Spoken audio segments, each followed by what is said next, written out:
What's going on, everybody? Kryptonian done coming at you with some more legendary gameplay, as per the mother effing usual. Right on cue. Actually, it's been a week, but that's all right. It's only been 7 days, a week, or something like maybe 8 days. Who cares? I'm back. It's not like I've been gone. Like I said, I have no schedule right now. Just willy-nilly, off the cuff, unedited, unfiltered gameplay. Legendary at that. So today we're going to be jumping into predator hunting grounds. We're going to be doing some... Sorry. I just took a drink of pop before and choked on my own spit. Right there. That's so gross. But unfiltered, unedited. Unedited. I sound fucking retarded. Anyway, we're going to be jumping into predator hunting grounds, and we're going to be doing some more predator gameplay.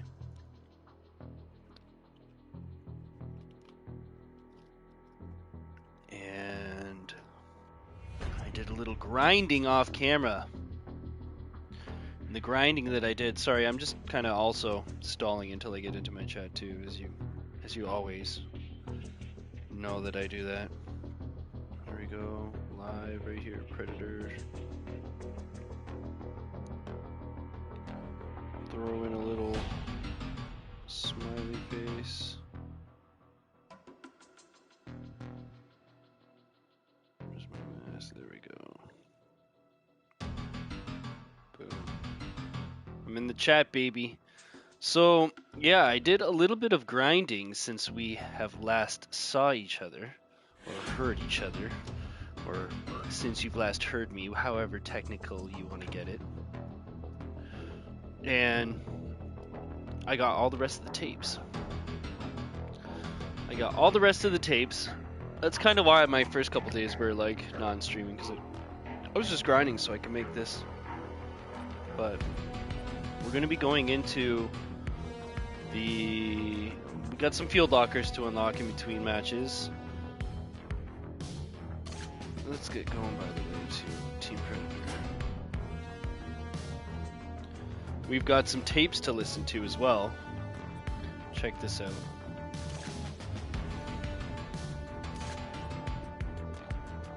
Dutch tapes, you all know. We have all the Dutch tapes.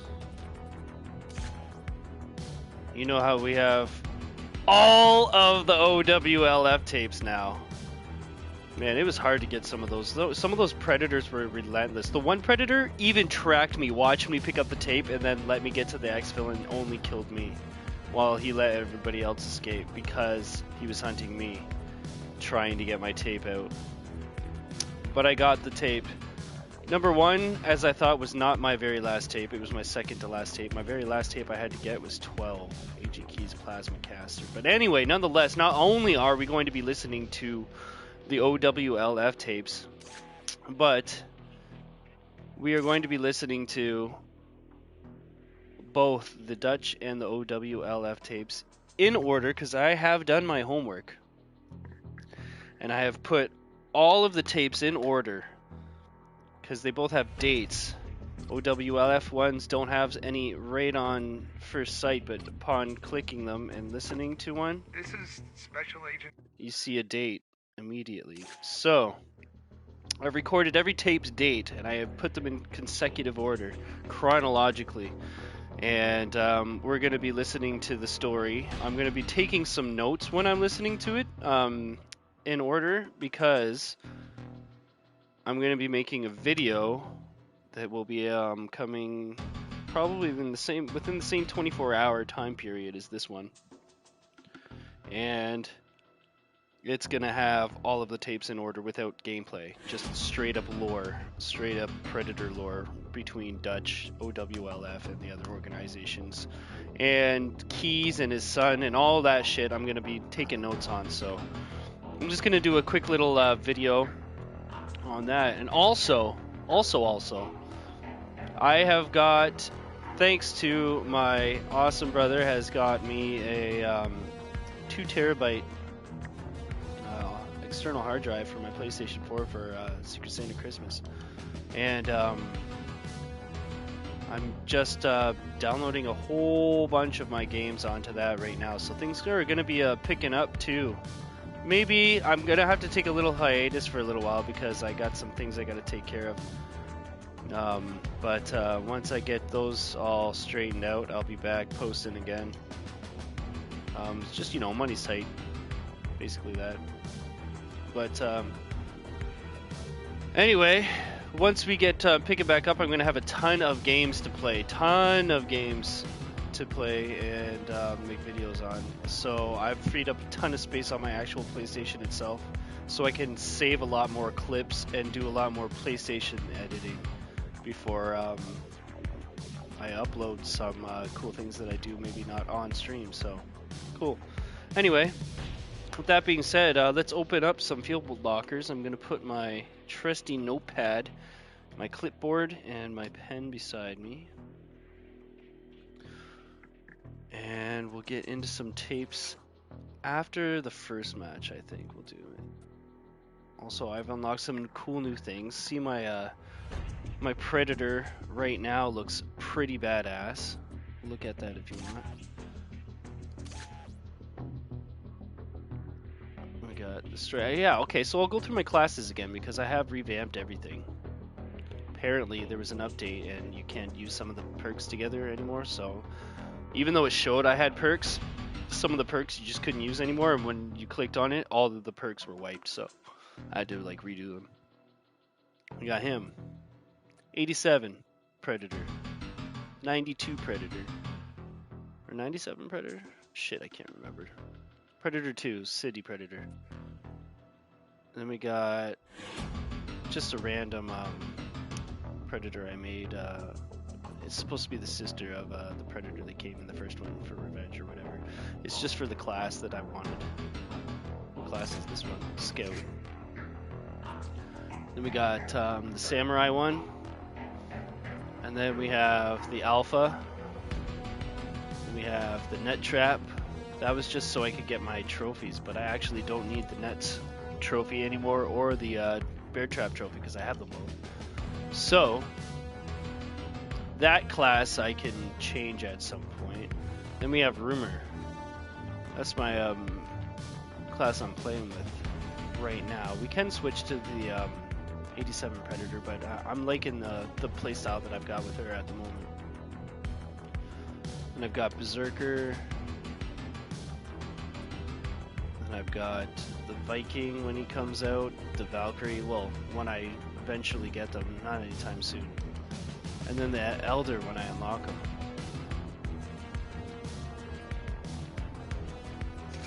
And I'm at 122 right now, so 150 I think you unlock the Elder.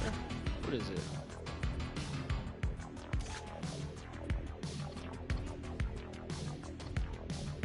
$150, yeah. So I won't unlock the Elder until 150.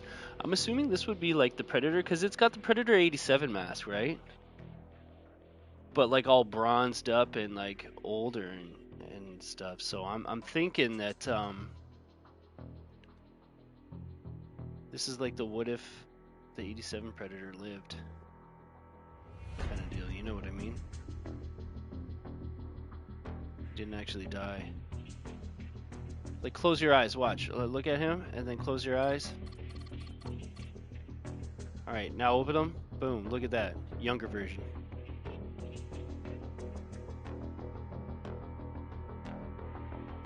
Anyway, my thoughts. What do we got? We got some new things to unlock here. Skin pattern, gator. We got the green gator skin pattern. Nice. Then we got fire team. I've switched my fire team over. You're done for. Has new weapons and perks. OWLF operative. I really don't remember that face being that face, but is OWLF operative supposed to be OWLF? Why does it say assault?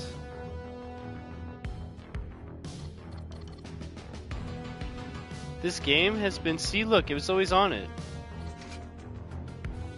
This game has been swapping some of my classes that I've put on for some reason. I don't remember what I had for him now.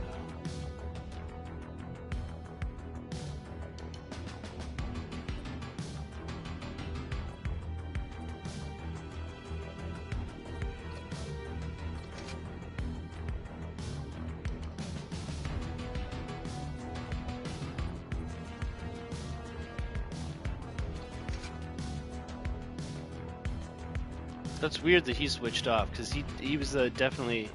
Look, I even fucking named it OWLF. There's no way that I just accidentally not fucking put it after going through all my stuff meticulously. Anyway. And that was another problem I was having, because you'll see down later on there's a class that I made specifically for trying to find the tapes in a public lobby. And the gear on it kept switching.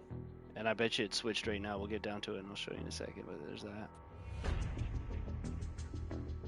Tank you.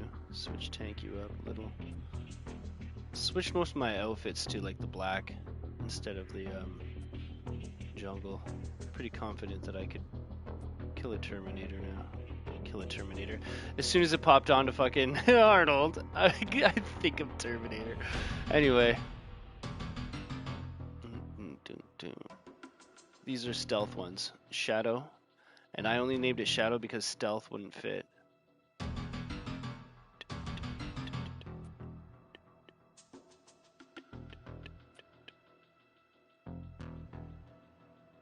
Rocket Man was purely just so I could fire some rockets and get some experience on it.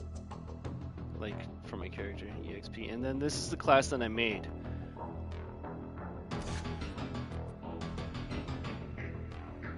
Look it keeps changing. Watch this, guys. I'll show you in my video. I'm not even going to play with the class, but watch. Field syringe, clear. ACIG, clear. Noisemaker, clear. We're going to go to the thing that I would need to scan for the tapes. Right? And then you only have 3 more left. So I was using either the Noisemaker or that. But the game always switches shit to Noisemaker, so I was using that instead. Let's see if there is anything else with the one. Flashbangs and Noisemaker. But look, we got the UAV, the Noisemaker, and the flashbangs. This stuff will stay. This stuff will not. This stuff will change on me for some reason. Alright. Back out of that. Alright, see? Alright, keep an eye on it. Because the next time we come back here, that shit will be changed. I guarantee it. I guarantee it. Why am I this stealth? Okay. There we go. I was going to say that wasn't my stealth build. So yeah, I'm pretty confident Schwarzenegger here. I can take out a Terminator pretty good. I haven't played in a little while though, so I'm a little rusty.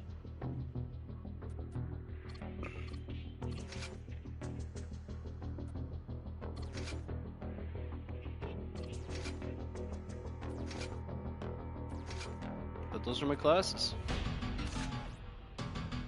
Let's open up some field lockers.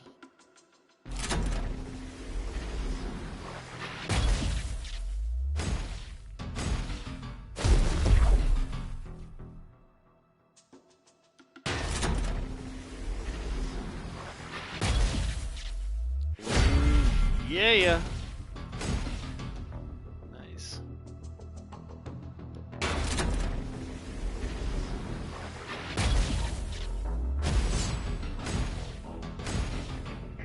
All duplicates.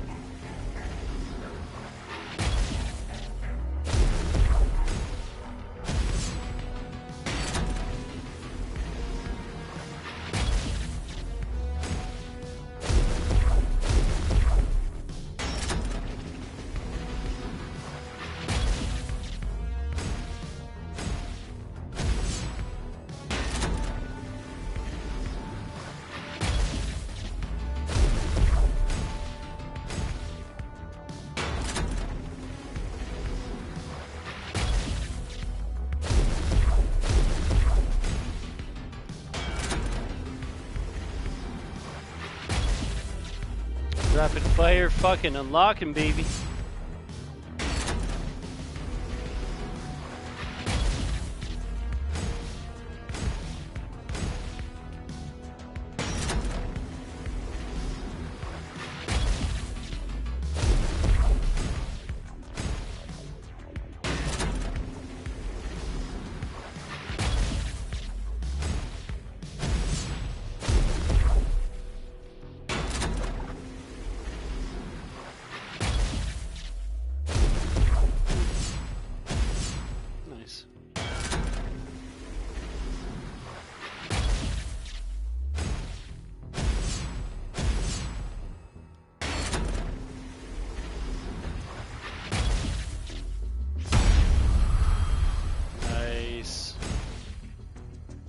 That's cool. I don't really use that knife, but that's cool. I like that. I might have to put that knife on a couple of characters.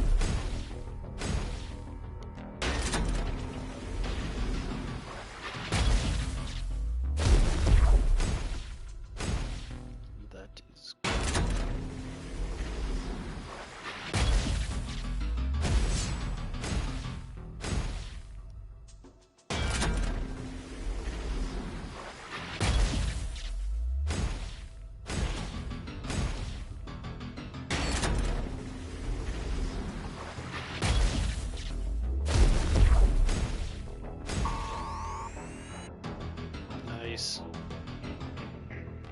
So, after we come back from this predator hunt, after I knock the rust off with this first match here, we'll dip into some tape lore. We're gonna listen to the tapes. We'll open up, let's say we'll open up 5 lockers each match, in between each match. We'll open up 5 or 6. We'll go 5 or 6. If I'm feeling lucky, I'll go for a 6th. And then we'll listen to as many tapes as we can until the next interval. In chronological order, might I add. So there's no spoilers, and you can prep. The very first tape in chronological order would be Dutch's tape. September 12th, 1987.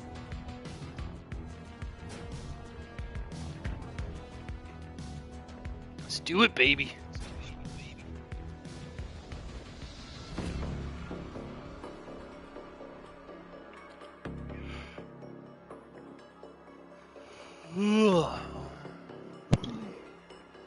Let's kill this predator here, boys. And girls. Ready to rumble? Because we're gonna rumble in the jungle, baby.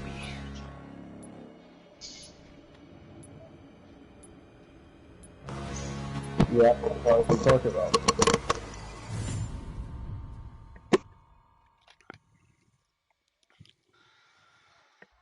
I'm not gonna lie, these guys are probably gonna kill me.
That's right for us.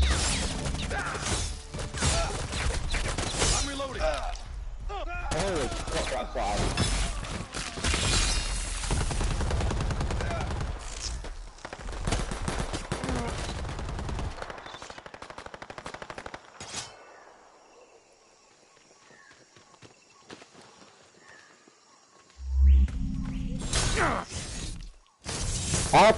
Help.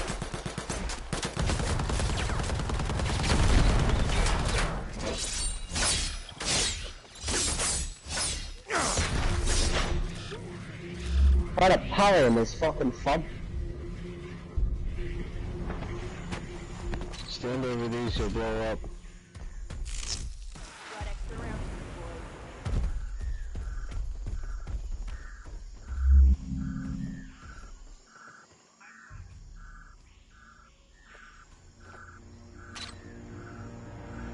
for He's close.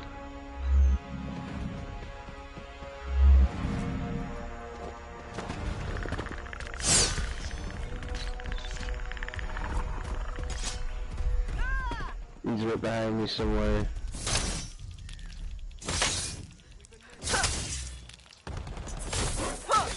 Fuck it up!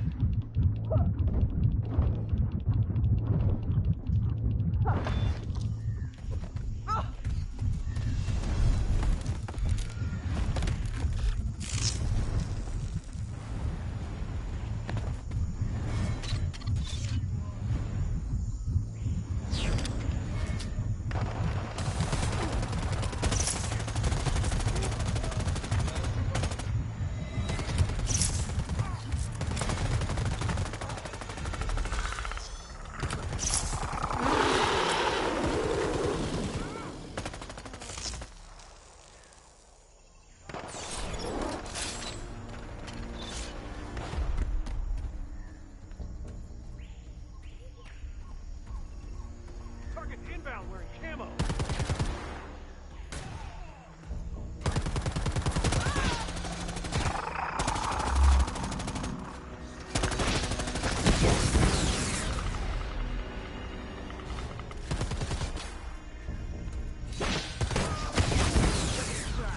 Reloading.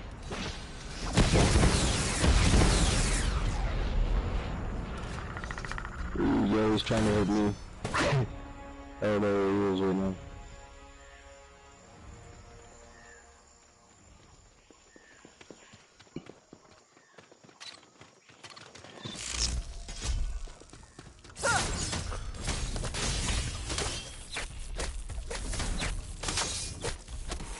Come on!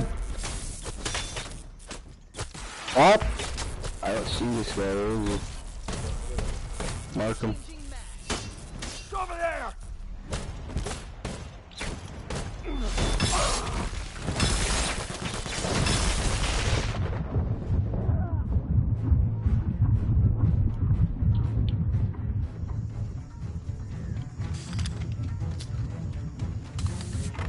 He took a beating. He's probably gonna go over here.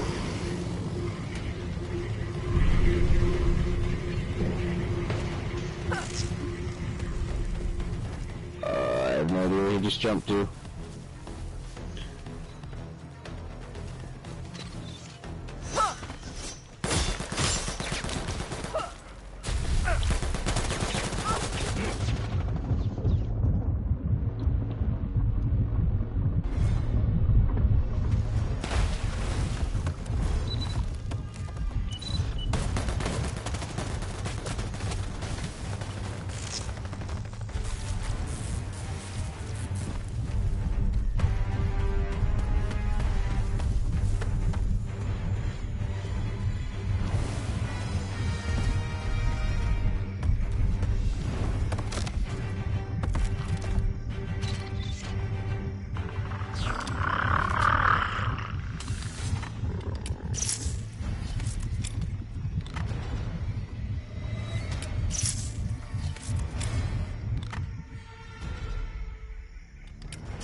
Oh, he's close. I heard him. Reloading.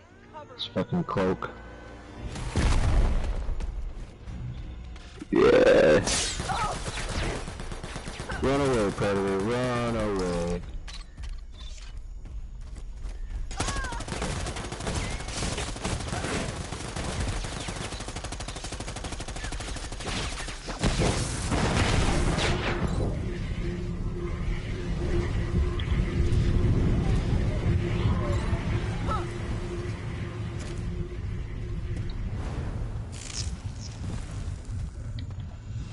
Yeah, he's close to me somewhere.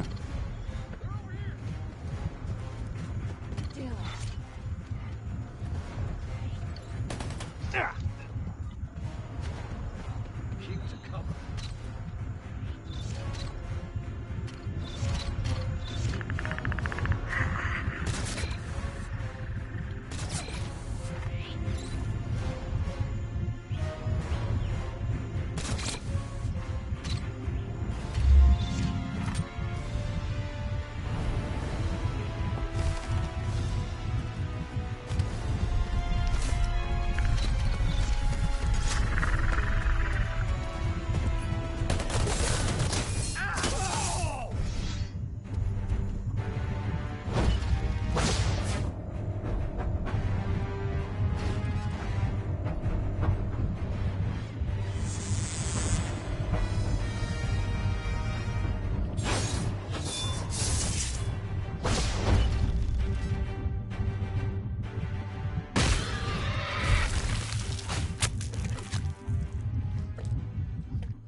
Over here. Huh.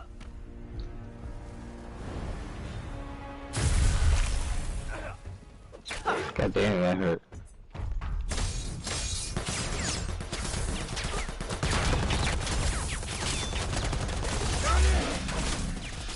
Help me out here. Keep him loaded, keep him loaded, keep him loaded. Fucking win.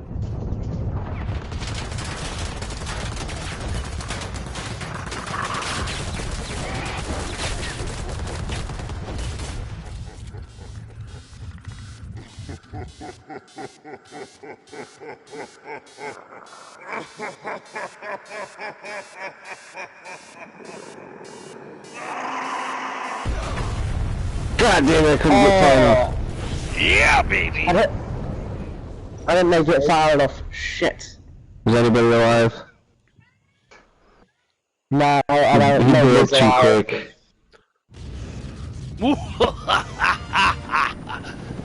What were you saying about that in the beginning of the match? Hey, we still GG, fucked you guys. up, bro. GG, I fucked all yous up too. It's alright, nobody won GG, that buddy. one. A G fucking G, baby. Alright. Let's fucking get into some lore. Let me take some notes. If you got some medical magic, then get that ready.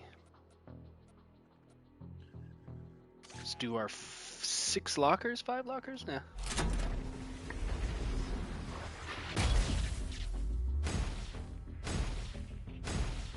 One was a dud.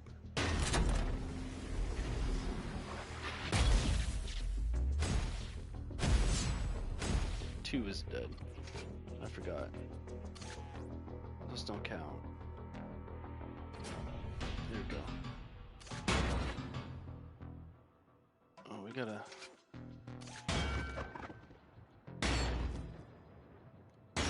round it out. There we go. Alright. 5 lockers. Here we go.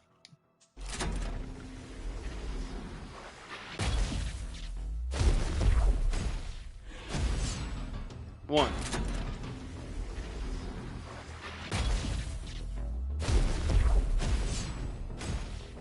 Two.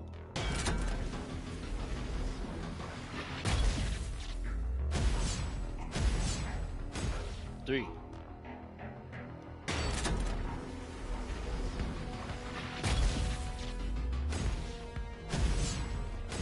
4.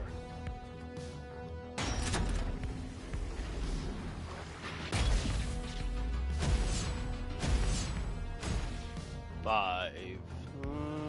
That's it.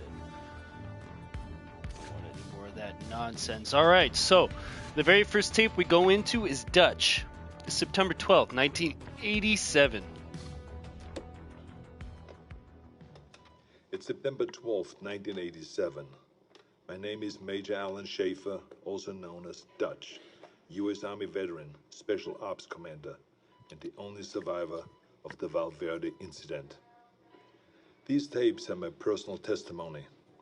Insurance. Should anything happen to me, what I found won't be lost.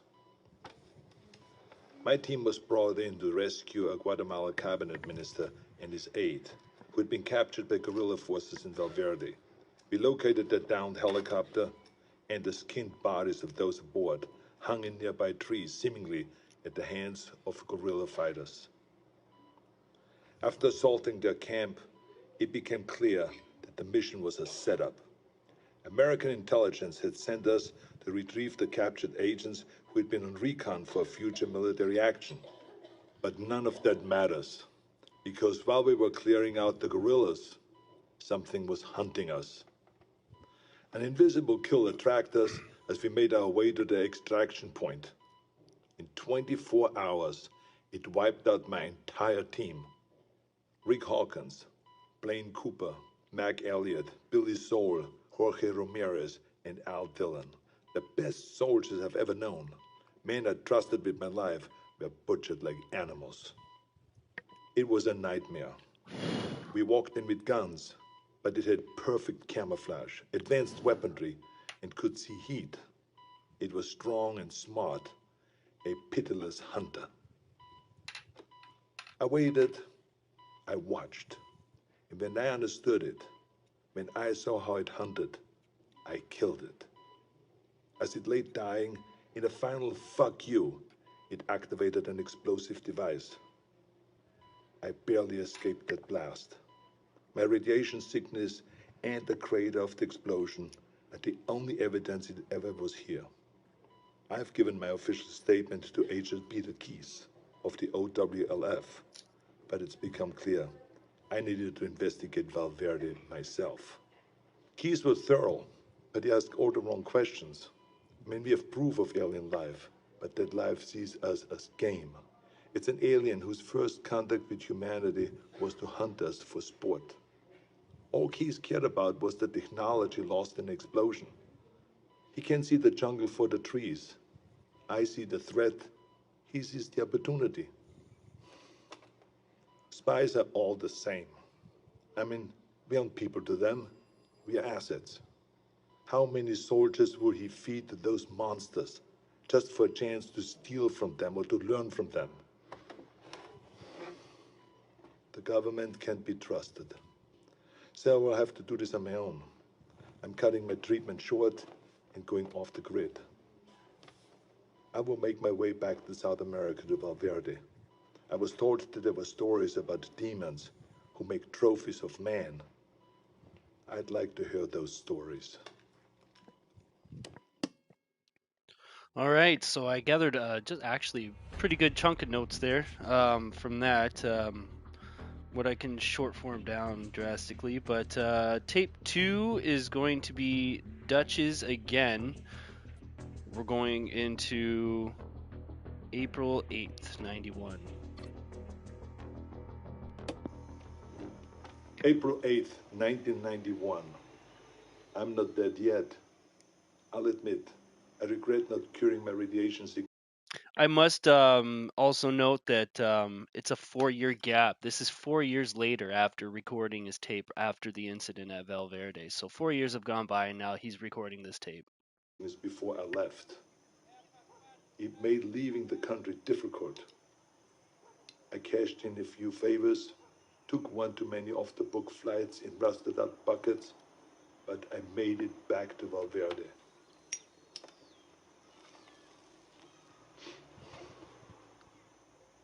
The area was on lockdown, sealed by American intelligence for study.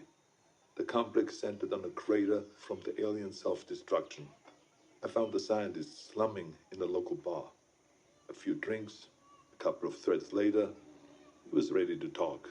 It wasn't much, barely anything I didn't already know.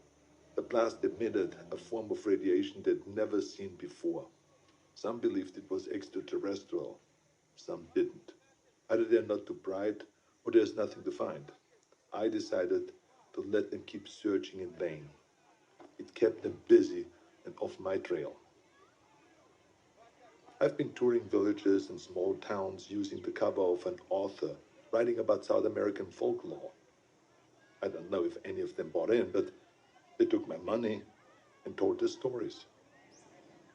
The closer they were to the jungle, the more stories of devils in the trees.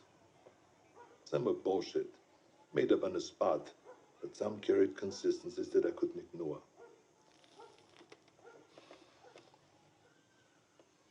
Whatever it was, the demons who make trophies of man, the devil of the trees, or the skull taker, the stories always began on the hottest summer that they could remember. In the summer of 1987, Valverde Valley broke its all-time high in temperatures. They love the heat. It must remind them of home. Everything else confirmed the truth of the stories. Proud warriors skinned and hanged, skulls and spines ripped from their bodies. Maybe it was obvious from the beginning, but it wasn't until I heard the stories that I truly accepted the purpose of these mutilations. I mean, they're taking trophies. They travel impassable distances to hunt us, skin us, and mount us over some alien fireplace on another world. It would be disgusting if it weren't so familiar. Where do I go now? It's been on my mind all year. The takeaway from all this intel is that they've been doing this for decades, centuries maybe.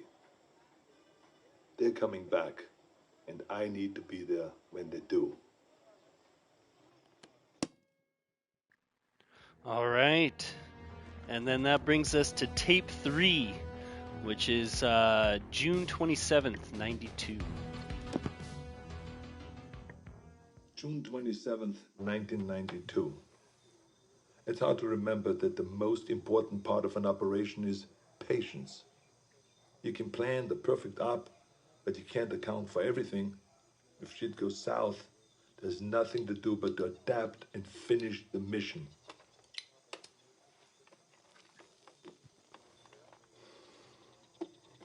Sometimes you just get lucky. I was in the dock, 10 clicks downriver from the Valverde border, figuring out my next move. I was ready to pack it in. I mean, I thought that I learned everything that I could, that there was nothing left for me to find. The OWLF had abandoned the detonation site a year ago, and I thought that they already shipped back to America. That's when I saw Agent Peter Keyes tie his skiff to the dock. I mean, I haven't seen Keyes since I gave my official statement to him. It was impossible, but there he was, with 3 of his buddies. All agents. I mean, the clean, tidy outfits give them away all the time. I mean, they don't want to get down in the dirt, you see. That's what they pay soldiers to do. Keyes walked up, looked right at me, and shook my hand. I mean, with the radiation sickness, I've lost a lot of weight, so I thought that he maybe would not recognize me, but then he greeted me like we were old pals.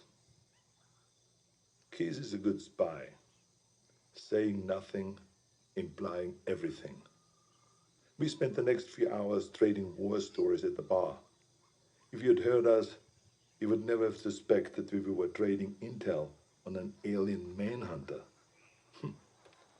His cover was that they have been looking for a serial killer, a sadist who has been operating in the area for years, hunting people like animals and then skinning them alive. Keyes wanted to talk about the monster, so it all came out in the cover story. In many ways, they were just a few steps behind, surveying villages for information, locating witnesses. He did confirm one thing that I only considered. He told me how the killer chose his victims. They were always armed. A rifle, a pistol, a knife in the boot. He wasn't taking kids or random villagers. He wanted a challenge. Whatever it was a hunter. And it killed for sport. I wish they were here for a military action, recon for an invasion. But the truth was so much worse. We are prey, animals, fit only to be hunted. Keys and his buddies paid the tab and mine, but before he left, he winked at me and he said, "Stay out of the jungle. That's where he gets you." I tracked Keys and his team for weeks, but they didn't learn anything new. Maybe they knew that I was there, maybe they didn't, I don't know. I've risked enough for now. I think it's time to disappear. Keep my ear to the ground. Be patient. All right, so there's tape 3. The next one in the chronological order, I guess that is a chronicle. There's tons of them, but chronological order is tape 4, OWLF, tape 1. So we're gonna back out of here. We're gonna listen to tape 1. This is Special Agent Sean Keys, Regional Director of the... Also, this is 4 years later after the last tape that we just heard Dutch say he's gonna get the hell out of Valverde. This is 4 years later. Otherworldly Lifeform Task Force. The date is February 23rd, 1996. After accepting this position, the team felt it would be a good idea to start recording my general thoughts for posterity. So, few people have been exposed to the kind of things I'll be seeing, and to be honest, I'm not sure if that's exciting or terrifying.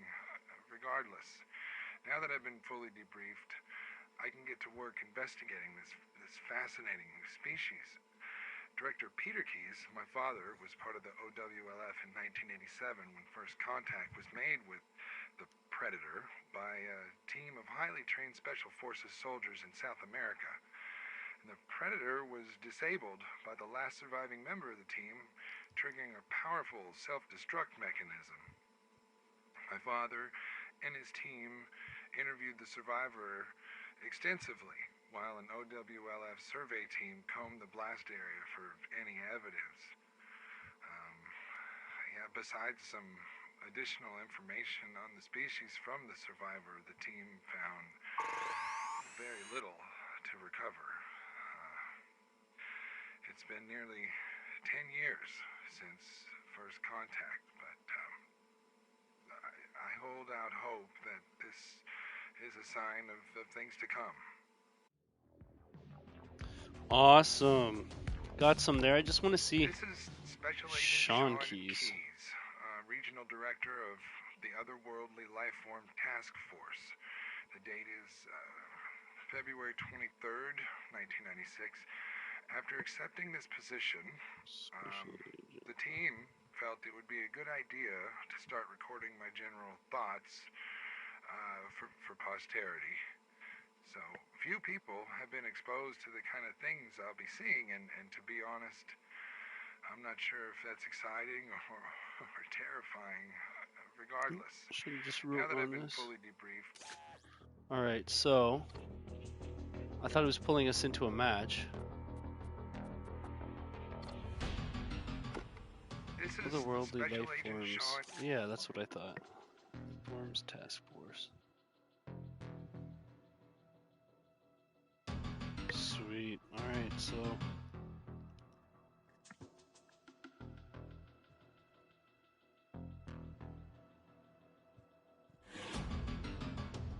some of Peter Keys. There we are.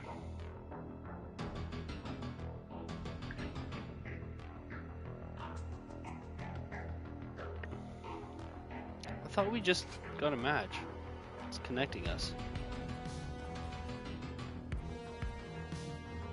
Somebody must have messed up on the survivor side, or isn't loading right or something. Exited as I was joining. It's weird that it's taken this long.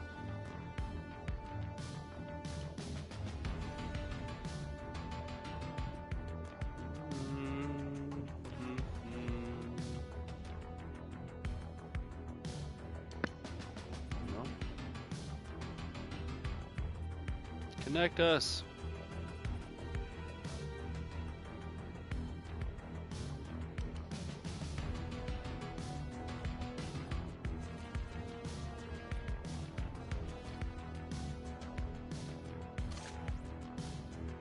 That's so garbage. That is so garbage. They gotta fix this. I know I complained about it in the last video, but the Predator matchmaking is so fucking broken. Literally, I just waited 14 minutes just for it to not fucking actually connect me to the match it fucking said I was in. And then, I mean, like, it wouldn't do anything. Even if I did get in there, there'd be like one other person and it wouldn't populate the rest of the people. That's my luck with this game. So, fix your fucking matchmaking, Ilphonic. Stop making games that you can't fucking play because of matchmaking. Yeah, sure, they look good. They sound like they're gonna be good, but you can't fucking play the things. Like, look at this shit. I just waited 14 fucking minutes just for you to fuck me over. And now I gotta sit here in the waiting pool again? While you just start dicking everybody in the ass, you fucking piece of shit. Ilphonic, pull your fucking socks up and do better on the next game. Stop fucking taking these amazing licenses and shitting on them. You fucking rubbish piece of fucking crap. Like, come on. Work harder in your fucking computers. Work fucking harder. You have no excuse. There's no excuse to fucking release a game where you can't fucking play as the Predator. Unless you wait 20 fucking minutes plus because of your broken fucking bullshit. No. Fuck you. Anyway, back to our lore. It was... So after tape 4, I guess we're gonna listen to some more now because the game's broken. That was a 4-year jump, so we're still in 96 and we go to Dutch. Hades. March 3rd, 1996, Zaire. I thought I could wait. I thought that I could hold back and make my move at the right time. I couldn't. Fuck. I had to find them. I needed to hunt it or let it hunt me. I joined up with any private military company that was headed into the hot zone.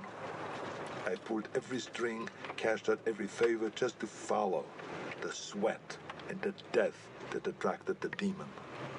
I eventually put together a team myself. Lost soldiers and haunted men, willing to fight and to die wherever I led them. They thought that I was a legend, and I let them believe that. I'm quiet and good in what I do. They needed them to see me as a legend, so that they could take them to die in a sweltering jungle. We went on more missions than I can remember. We didn't fire until we were fired at. They thought that it was my code. It wasn't. I was waiting and watching. Our last mission was an evac up in the Congo. A private munition base had gone dark. When we arrived, they'd been dead for days. Bodies strung up on floodlights around the base, all of them skinned, some missing skulls and spines. We secured the site and waited for backup to arrive. In the heat of the day, I stared into the waves of heat coming off the concrete, thinking that any minute they might come alive as the invisible killer. And then they did. I didn't wait. I unloaded every round I had. Trusting me, my team fired in the same direction. It wasn't the first time I'd done it, but this time I knew what I was looking for. It was so fast, we couldn't hit it. We panicked, and stray rounds struck the crate of RPGs. And that explosion hit other munitions that exploded. By the time the smoke cleared, the demon was dead, but so were all my men. I took samples of its blood, pieces of its anatomy, and what tech that I could salvage. And then I burned everything. Then it disappeared. I never checked in with HQ. As far as I know, I was counted among the dead.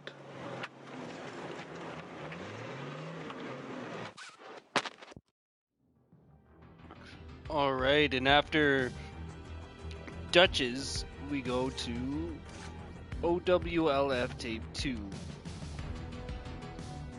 which is December 3rd, 96. December 3rd, 1996. Things have been moving slowly. I knew this would be difficult.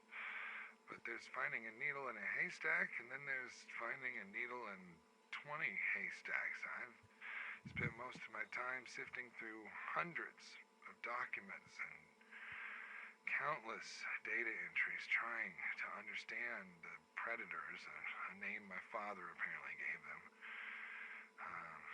After the OWLF made contact with the survivor of the Valverde encounter, Alan Schaefer, they received a wealth of knowledge that helped define how these creatures operate, luring and stalking prey, skinning them, making trophies of their bones. I mean, these are the hallmarks of a sport hunter, not a simple carnivore. And furthermore, when Schaefer was completely disarmed, the predator removed its own weapons, suggesting a cultural system of honor.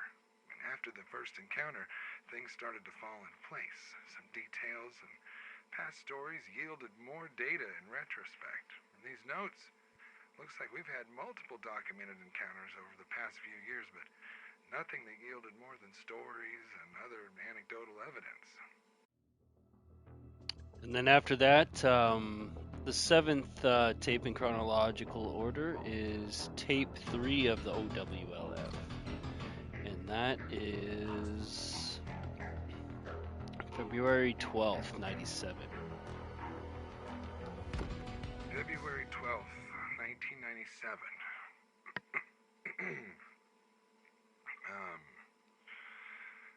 The team here has spent the last few years working on countermeasures and other methods for hunting the hunters.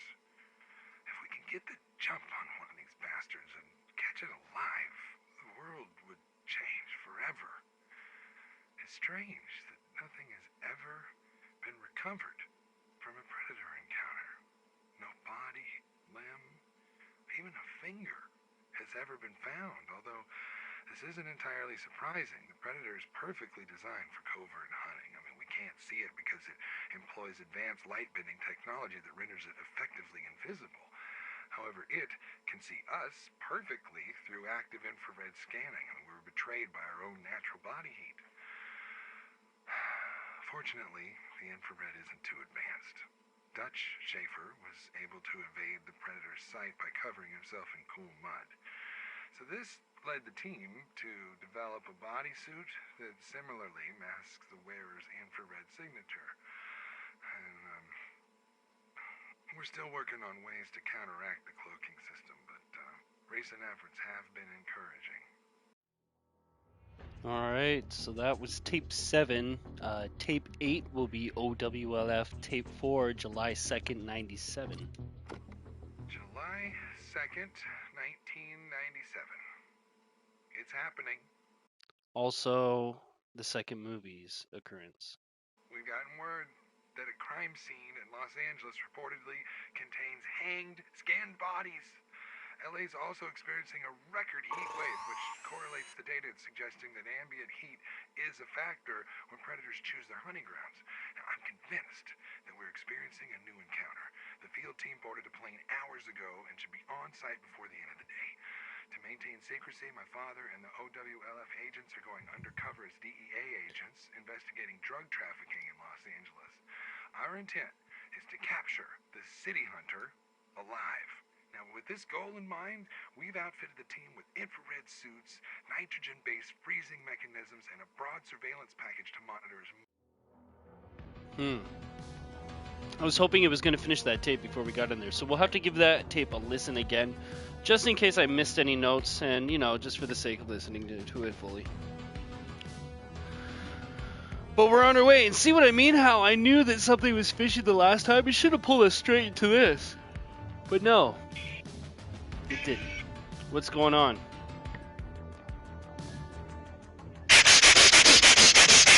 Oh my god, you're fucking retarded. Sorry for your family.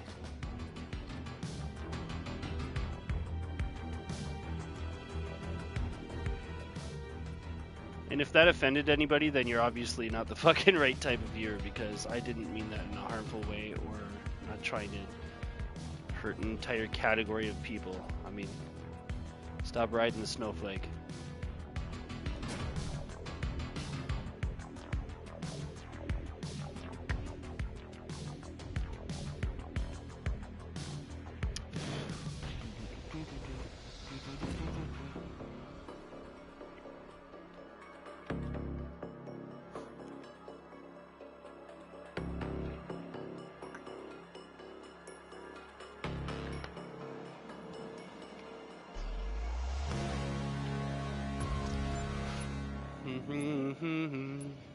I should unmute him quick.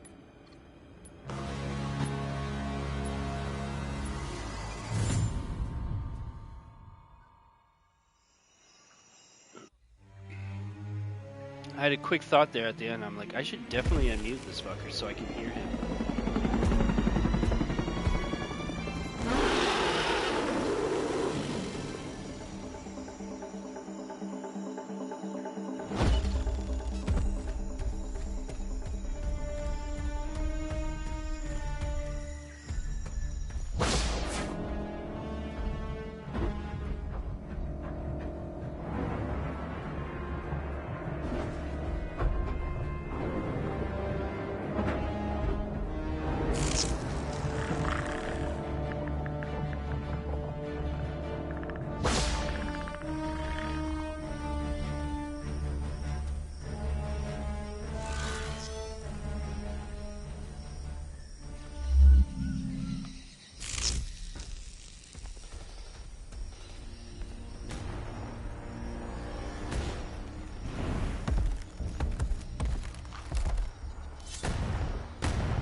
me coming.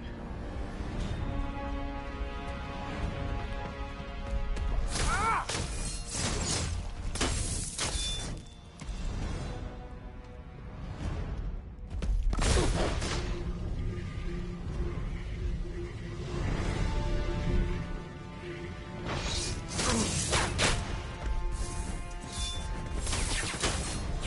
I see you.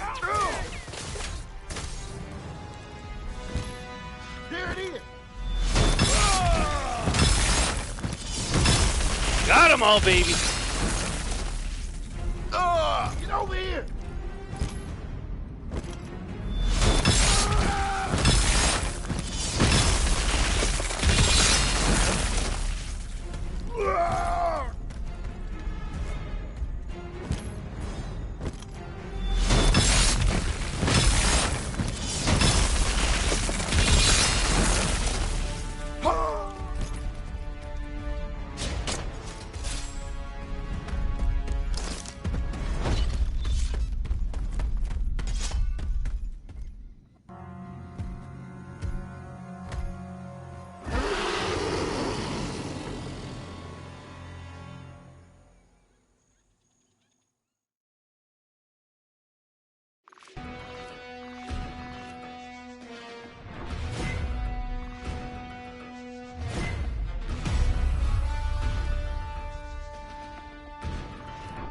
Good game. Well, no one has mics. Nobody wants to talk to the Predator that just fucking destroyed them, so I guess we won't talk to them. Let's go into some more lore. We were on tape 8, July 2nd, 97. Tape 9 is another OWLF, and it is July 8th, so a few days later. We'll go do that after some boxes.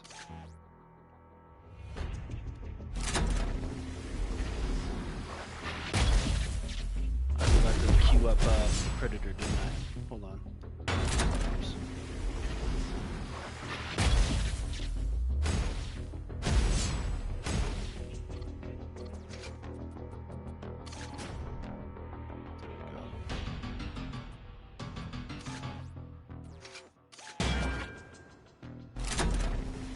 Let's see what we get.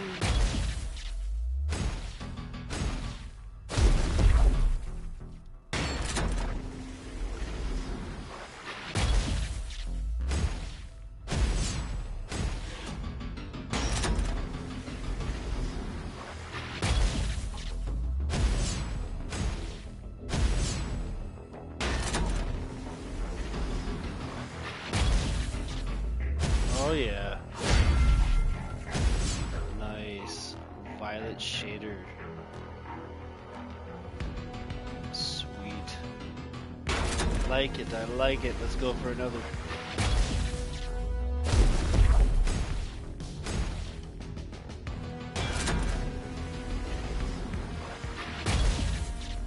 Oh.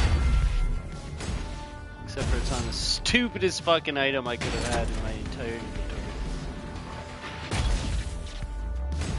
I don't even think I have that. I might have unlocked it actually. I don't know why I'm doing so many. I'm just like caught in the loop now.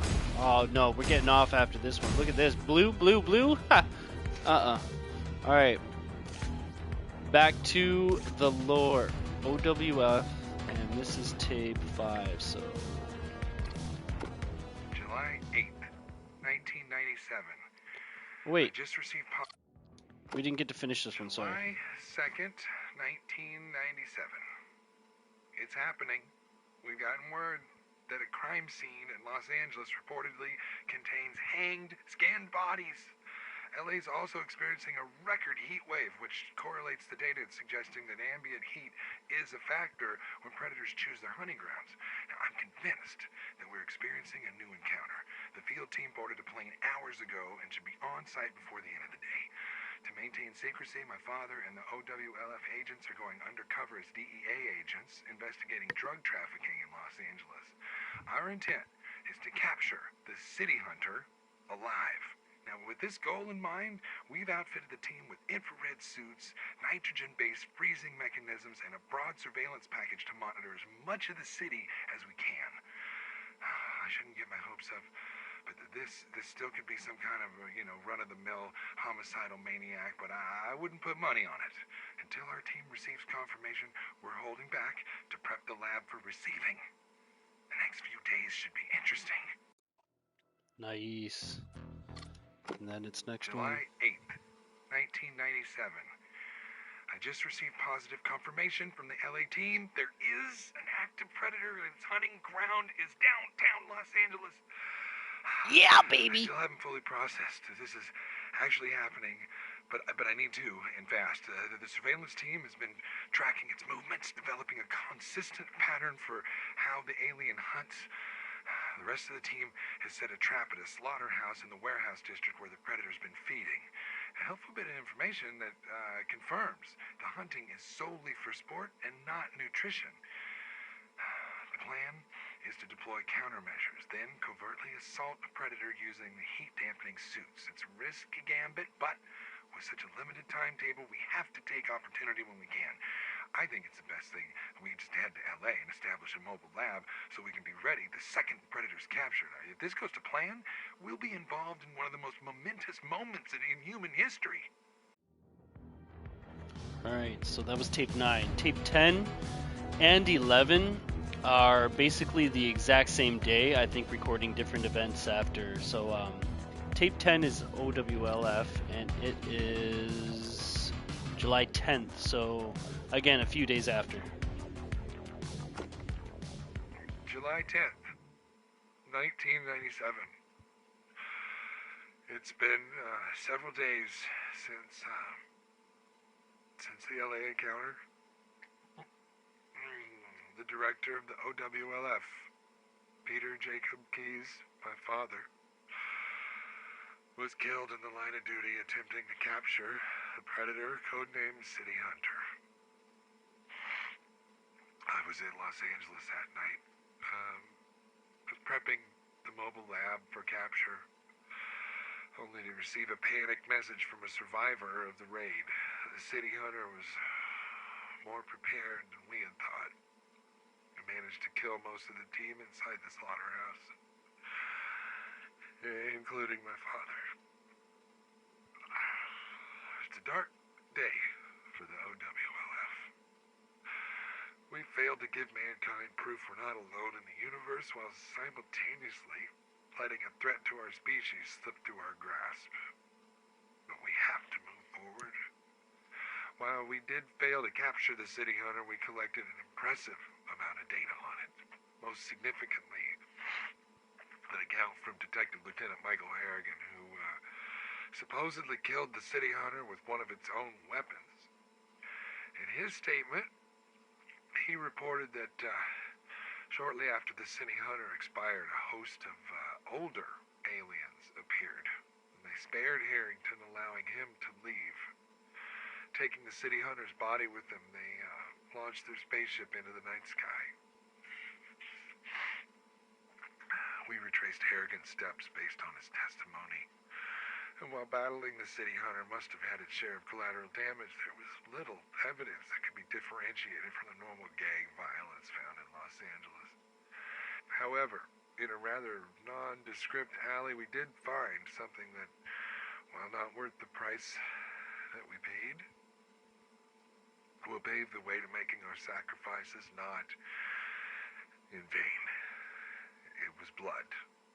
The undeniably extraterrestrial bioluminescent green blood of the predator. And this, in and of itself, was a remarkable find. But at the end of the blood trail was the City Hunter's arm. I immediately ordered for the alley to be quarantined should someone wander onto the find, but I was too late. Somebody was already there. The second half of his thoughts, I believe. I tried to warn the stranger off with our cover story, but he just laughed from inside the shadows. I reached for my sidearm, but then the stranger lit a cigar. and in the sudden bloom of light, I recognized the face of Major Alan Dutch Schaefer. He was older, and he was thinner than the photos we'd had of him, but it was him. OWLF agents swarmed into the alley, but Dutch didn't resist. Did he mean to get caught, or did his curiosity get the better of him? It's hard to say.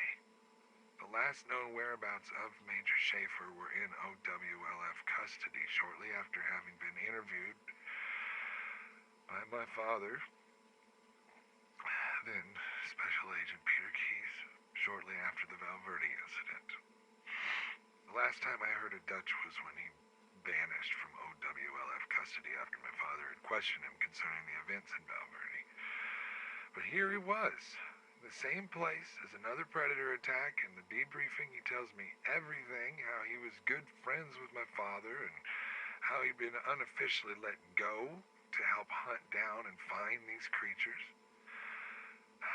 They've secretly been keeping tabs with each other over the last few years, sharing discoveries and leads to different Predator encounters in the attempts to stop this threat.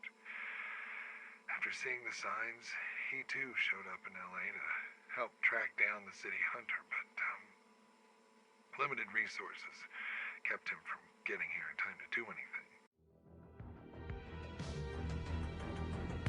All right, and then the 12th tape is the next OWLF tape, and that takes place a day after this on 97, July 11th. I tried to warn the stranger off with our cover story, but he just laughed from inside the shadows. I reached for my sidearm, but then the stranger lit a cigar, and in the sudden bloom of light, I recognized the face of Major Alan Dutch Schaefer. He was older, and he was thinner than the photos we'd had of him, but Ooh, I tried to pause it. OWLF agents swarmed into the alley, but Dutch didn't resist. Did he mean to get caught, or did his curiosity get the better of him? It's hard to say. The last known whereabouts of Major Schaefer were in OWLF I custody. clicked the wrong tape, didn't I? That's okay, that's good though. Because we wouldn't have had time to listen to the next one.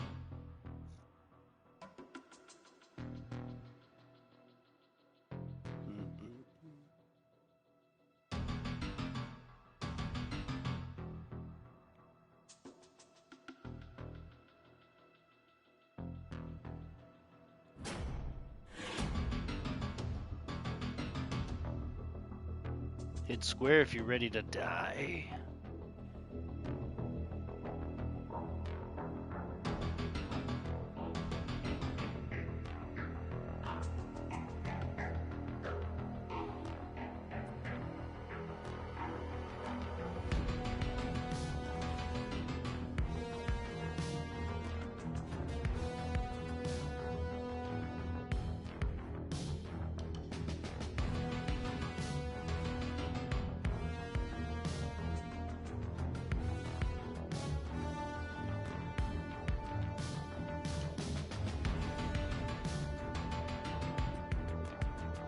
Dang it.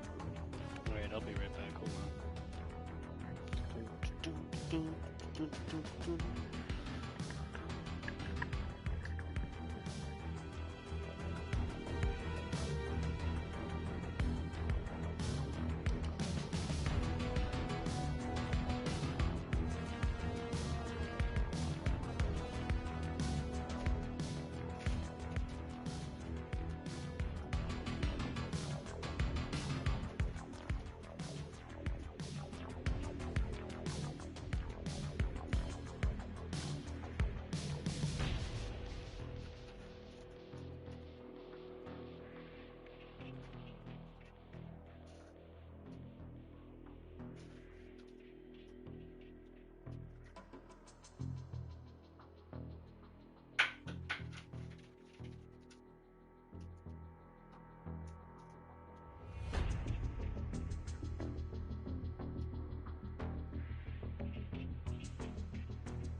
Let's do this. Did they get 4? Okay.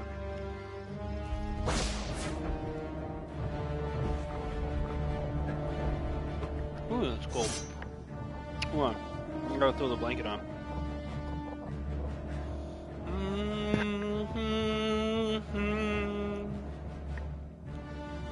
we go. This controller, there is.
flat.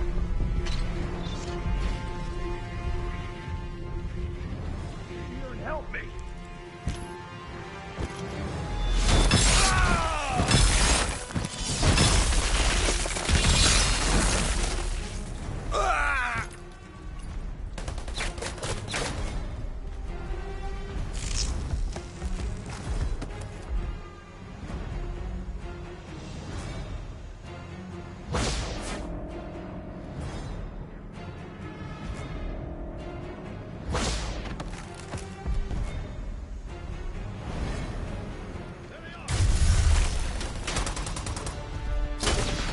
Help me.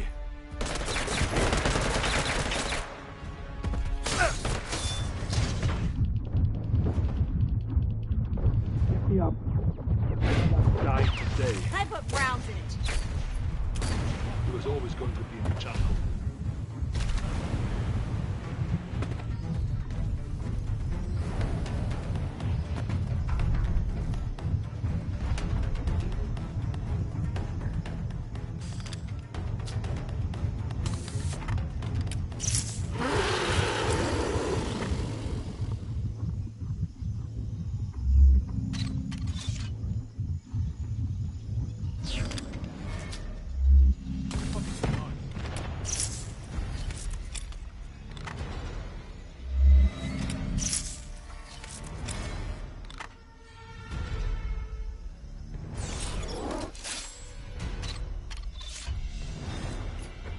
What am I looking at?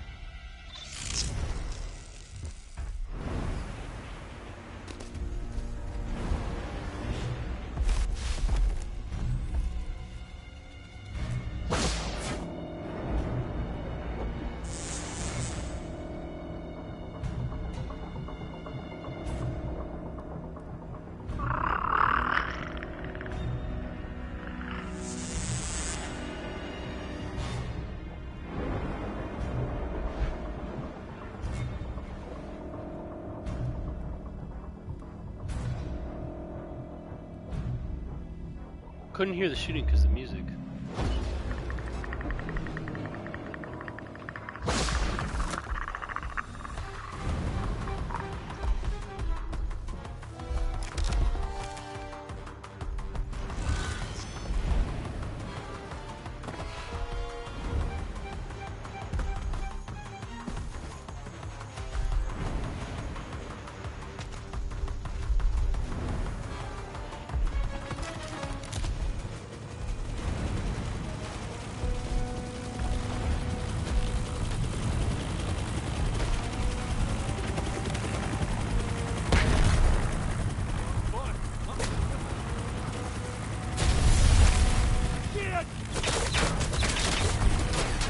Chopper's close. Give them everything you've got. Finish it, bro.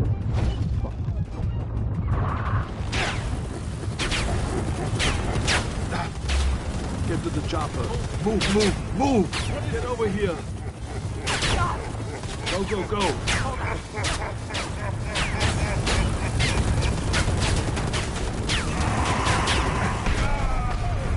I think I got Buddy on the fucking rope too.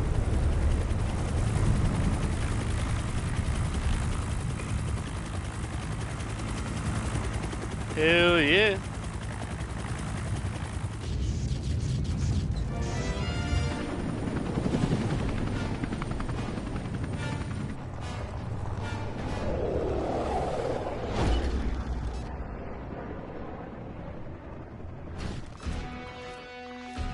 GG, guys.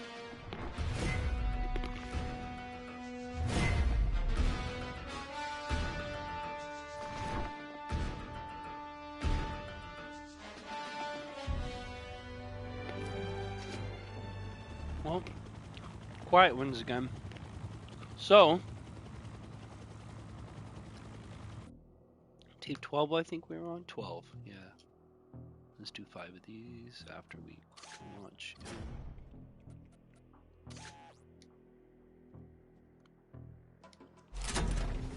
Sorry, I'm eating some hard candy munchies. Little Christmas ration fucking ones, but the candy's nonetheless. So See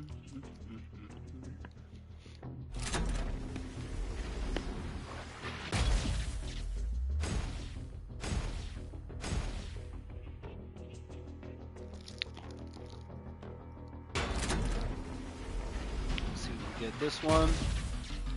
Nothing.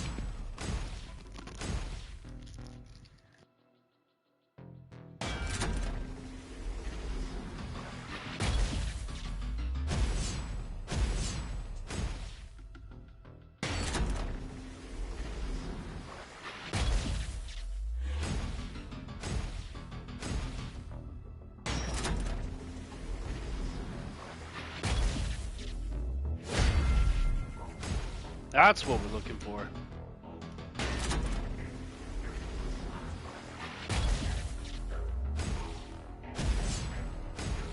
I still want a trophy for Predator.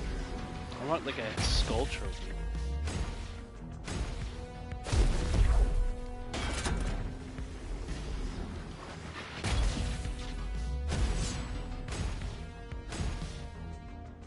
Duplicates.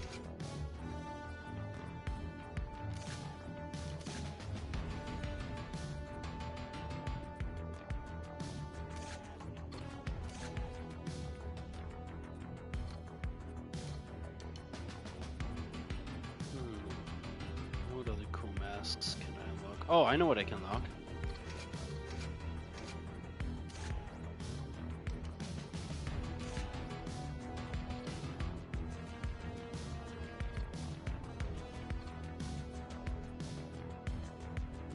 We got Stalker, Rival, Butcher. I like Butcher.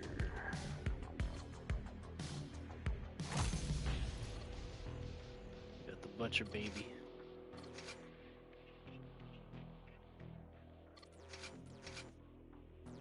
Alright, lore time. Alright, so we're in OWLF and we're on tape 8. Directly after him recording the day's events of his father's passing and the second movie. July 11th, 1997. Dutch has been surprisingly helpful to our efforts. He knew my father, and he was sympathetic about his death. Also, if you have any magic smoke ready, cheers, mates. He offered to help us in exchange for funding and a team. Dutch would be our on-site agent for any alien incursion. And when he says he knows them and how they hunt, I believe him. If Dutch could start bringing back bodies, technology, even just first-hand accounts, we could make huge advancements. But before he left, Dutch brought out what I'd seen briefly in the alley. It was a collapsible spear, the same one the city hunter used against Harrington. He wanted to keep it as a down payment. While advanced, the spear was relatively rudimentary. I was reluctant to let it go, but it seemed like a good faith investment, though I doubt I could have stopped him anyway. The good news is that Dutch gave us a fully functioning alien helmet. Easily the better part of the bargain, besides the wealth of knowledge that the helmet and arm would bring us alone would change the course of history. My father's passing has, it's been difficult. But everything was finally coming together. It seems now that both Dutch and I are in this together. I don't know. It makes for a strange kind of closure, I guess. Alright, so those are the events immediately following his encounter with Dutch and his father's death. So we move on to September, a couple months later, September 21st, 97. July 11th, 1997. September 21st, 1997.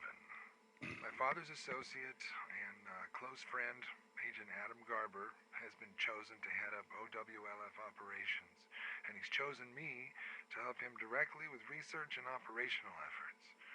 We we managed to secure a massive extension to our funding after we presented the helmet and severed Predator arm.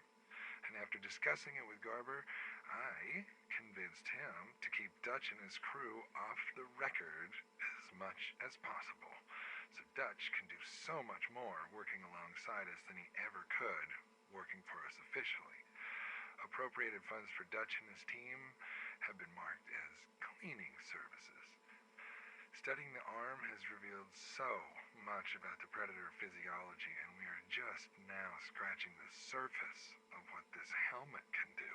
There's also a damaged computer attached to the wrist, which must have been destroyed by whatever severed the arm.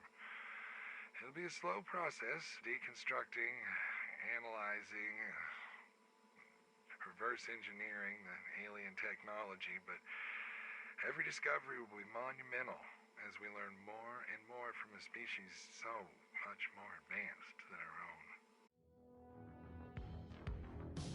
own. All right. So after that, we go to Dutch. Dutch will be the 14th tape in the series and is his 5th tape. This one will be October 12th, 97. October 12th, 1997, Los Angeles. I needed to come back to the States.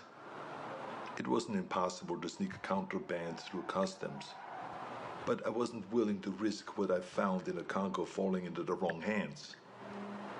Instead, I traveled to Mexico aboard a cargo ship bound for the port of Altamira.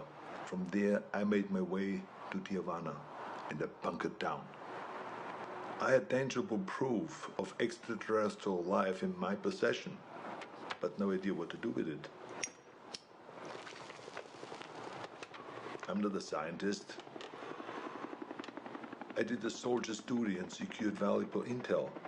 This was out of my pay grade. I kept an eye on the news. Los Angeles was having a record-breaking heat wave and a gang war on the streets.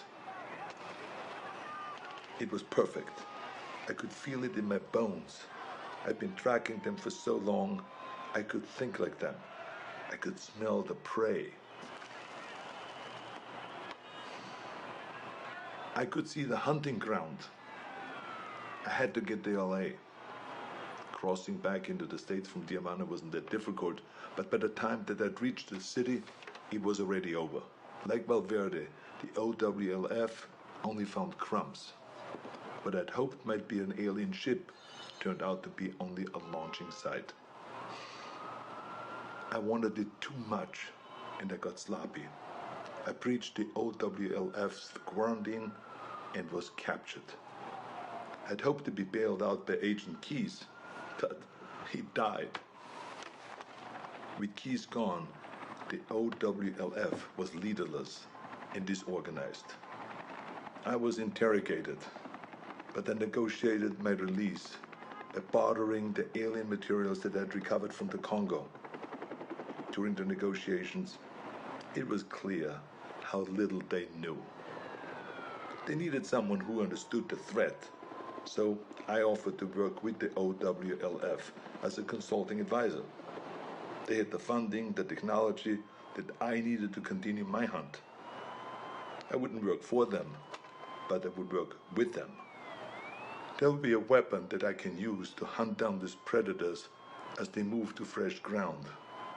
It's only a matter of time until they see us as a real threat.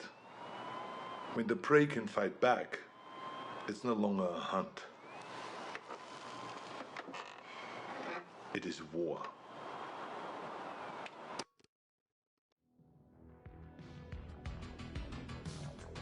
All right. Oh, perfect timing. Perfect timing. So we got Dutch's side of the story from Sean Keyes' perspective.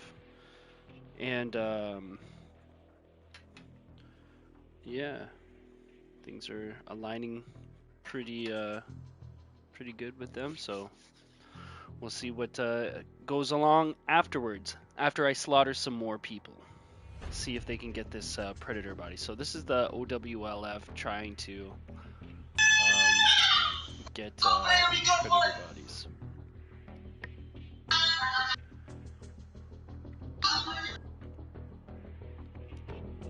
What's going on?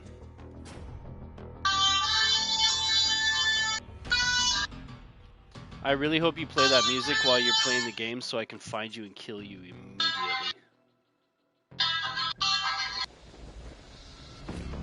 I'll listen for your stupid music.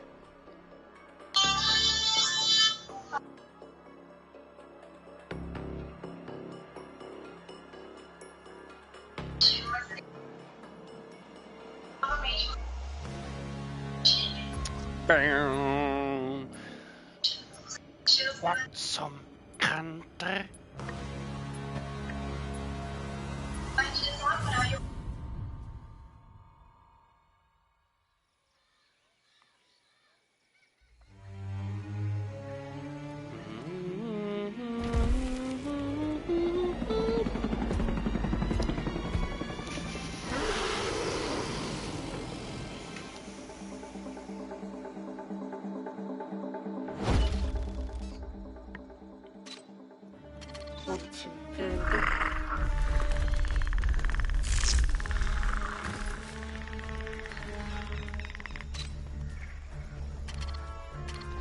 This way.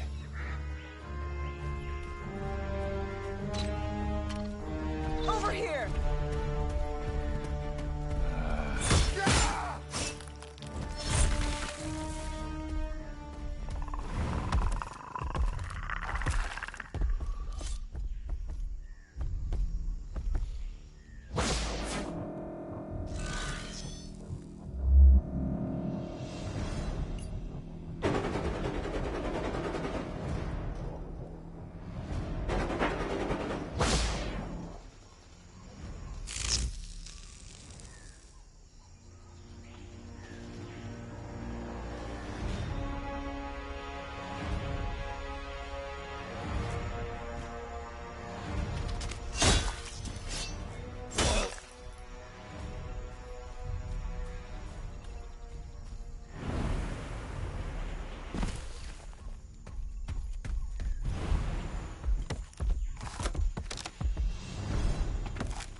Venha, predador!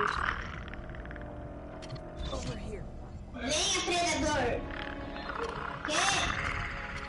Good hit! Help me up! Tá! This way. Tá numa partida!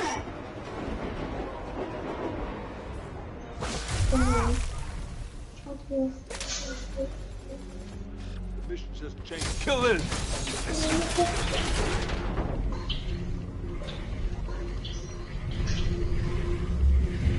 Reloading, cover me! I couldn't jump out of there for some reason. It wouldn't let me leave.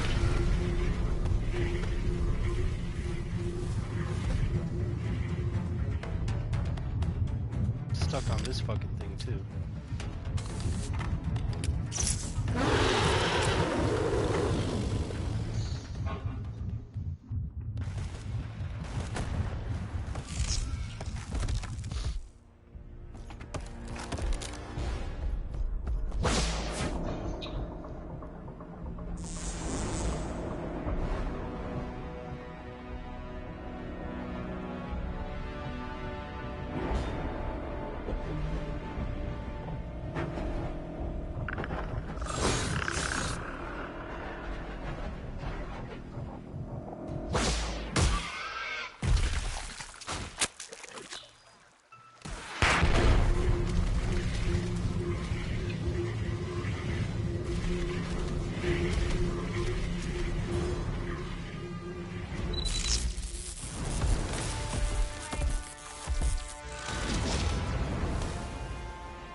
Get over.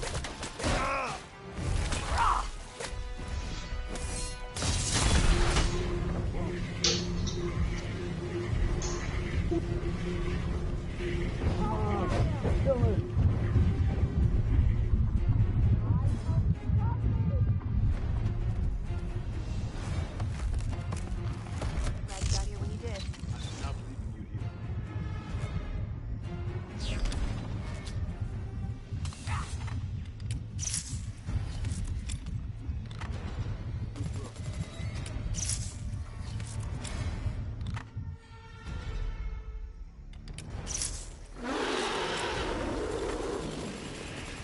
It's using medical tech. Effective. Painful.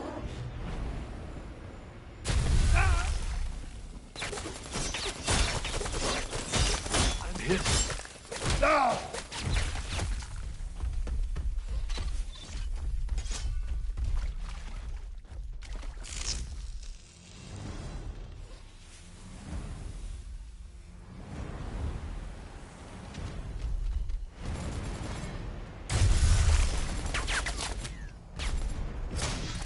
Help me out here.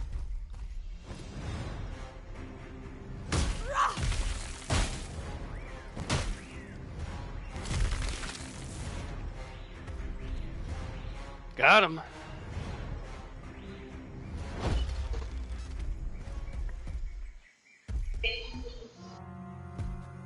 GG.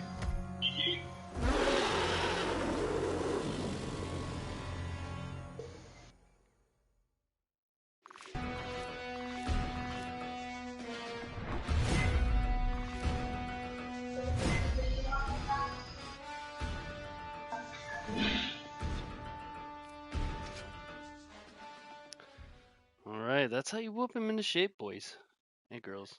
That's how you whoop him into shape. All right, let's open up some more lockers.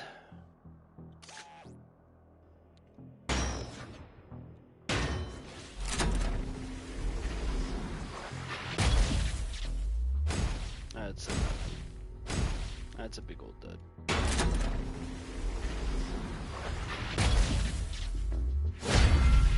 Oh yeah, Sage shader. That's almost all of the good shaders. Actually, I don't know really how many there are for that net gun, but I know that there's lots.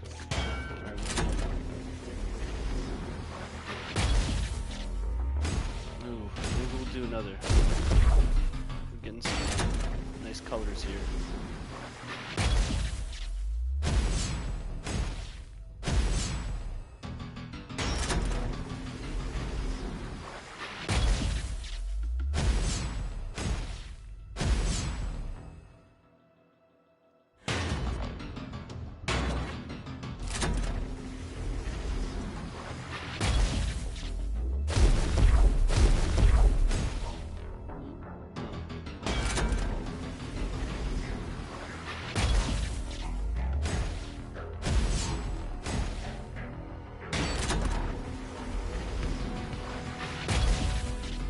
Oh yeah, that's what I'm looking for.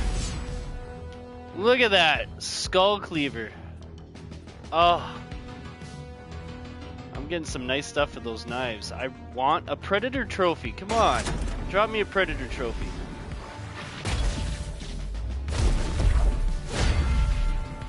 I got so excited for a second there, and it wasn't even.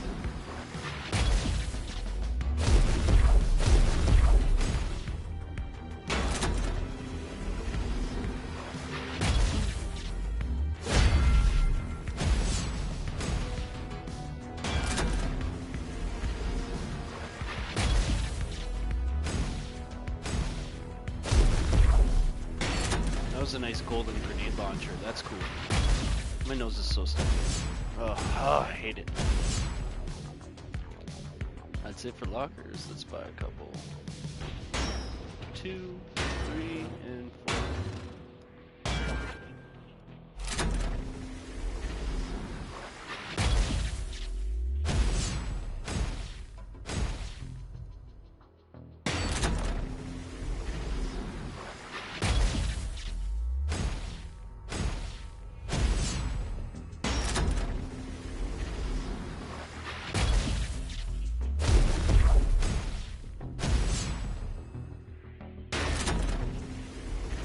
something good, baby. Oh, we'll take an eye patch. Definitely buy one more. Let's drain ourselves fully. Oh, nice. Nice. I am completely satisfied with that. The filigree? Filigree? It's filigree. It's gotta be. Cool. So, our lore now takes us to... What did we listen to? We listened to Dutch. So now we do... Tape 15 is OWLF. Tape 10, it is December 1st, 97. December 1st, 1997. We ran extensive genetic tests on the arm, the results of which could lead to huge medical breakthroughs. It also gave us clues to the atmospheric makeup of their homeworld and how viable it would be to sustain human life, should we ever find a way to get there. And judging by the elasticity of the skin, we think that the city hunter was a juvenile of the species. And this would line up with Detective Harrigan's account of the LA encounter. And with that in mind, one could theorize that its hunt may have been an initiation into adulthood. Carbon dating of the bone structure puts the city hunter's age at a minimum of 300 years, which draws into question the lifespan of a predator. If our assumptions are correct, we could be talking upwards of 1,000 years, possibly more. I mean, the mask is like a mundane utilitarian item to the predator, but the technology involved is staggering. Aside from the respiratory functions, the visor built into the mask is capable of displaying multiple visual frequencies. I mean, this explains how the city hunter found and killed the OWLF team in the slaughterhouse. I mean, we assumed that they only had access to infrared, but we were clearly wrong. What still confuses me, though, is how, with such extraordinary technology, the predators express a seemingly tribal culture. They have such a strong focus on honor, trophies, worthy opponents. I mean, things we've left behind as our own species has developed. I mean, is it possible that these technological advances were not developed by the predator species, but taken from another?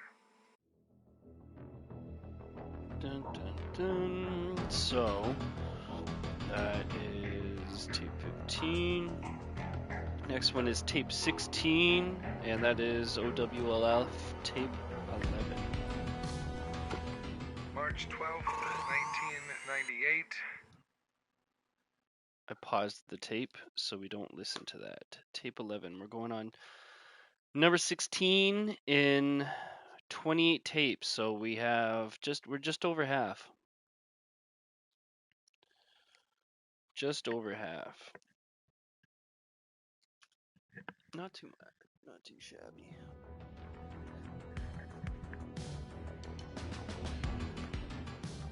Let me put this over here. I'm starting to get a better predator cue. That is good.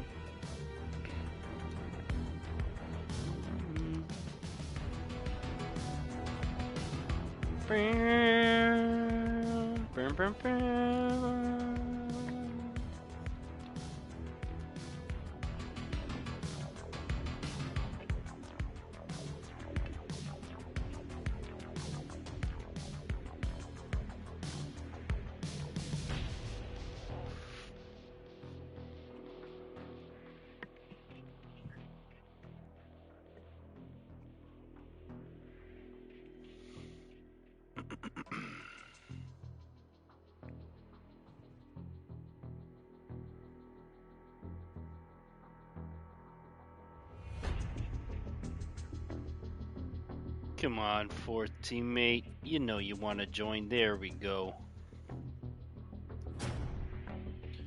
I wasn't about to just kill 3 of yous. wanted a whole 4.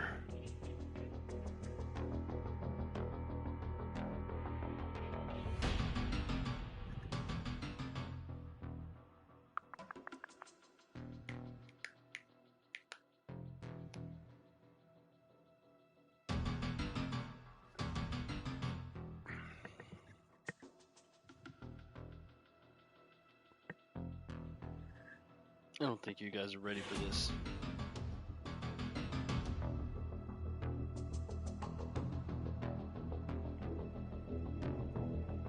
We need one more hit square.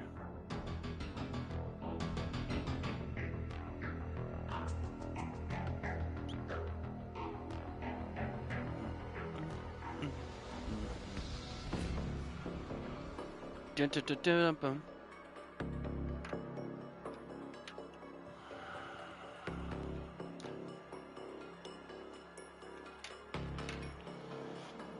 Question is should I tease them and kill them slowly? Or going for a full out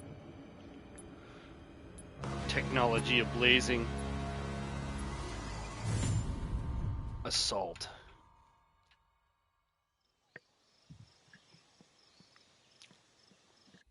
That there, boys, is how you get in the head of your enemy right before the match.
What the hell?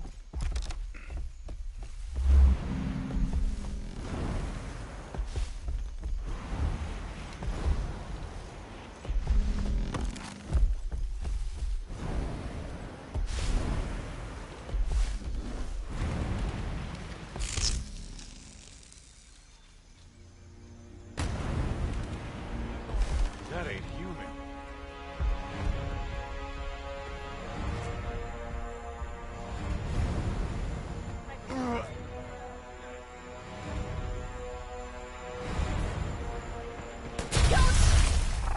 What am I looking at?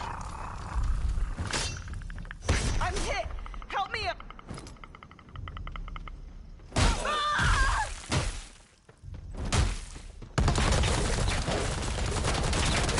Don't you fucking die!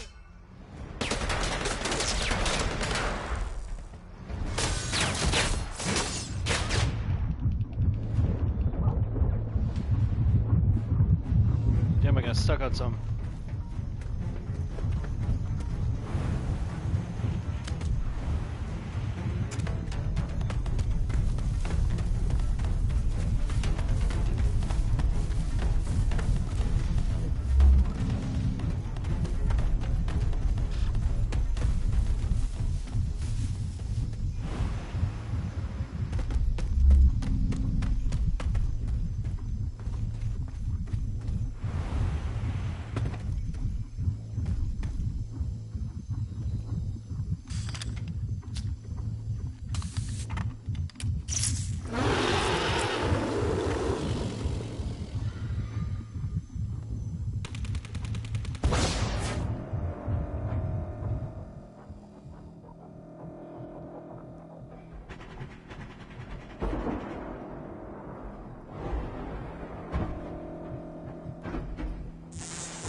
state. This should do it.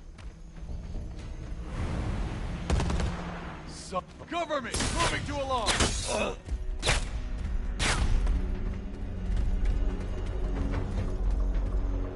Knew you'd be back.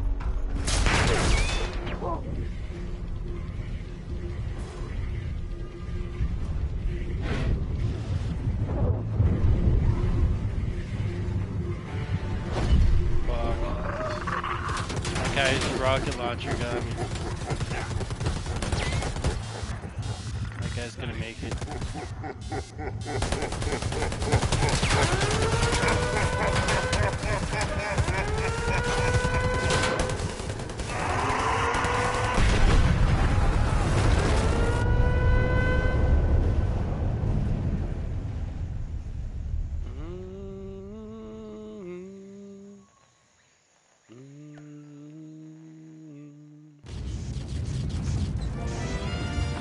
That didn't go according to plan. I got stuck in that one spot at that one time.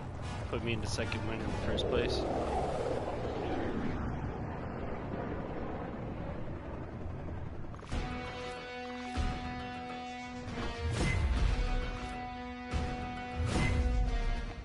GG.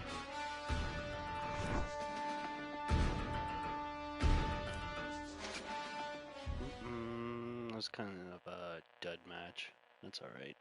We had some good ones before. I'll get back into the good ones, don't you worry. I got some more punishment to dish out. Let's go straight into the lore. Extras. So we were on tape, what was it? Tape 16? March 12th, 98? Or was it December 1st?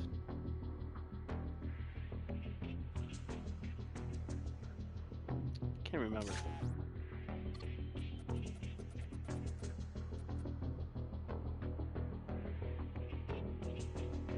think we're on tape 11. March 12th, 1998. We've had our first strong lead since the LA encounter. At 2 a.m., a Special Forces group in Cambodia went MIA. The OWLF was alerted about the missing soldiers when skinned bodies was flagged in an update to military intelligence. We dispatched Dutch and his crew to the location within hours. Our research suggests that predator hunting grounds are active for roughly a week, and then we assume they return to their home world.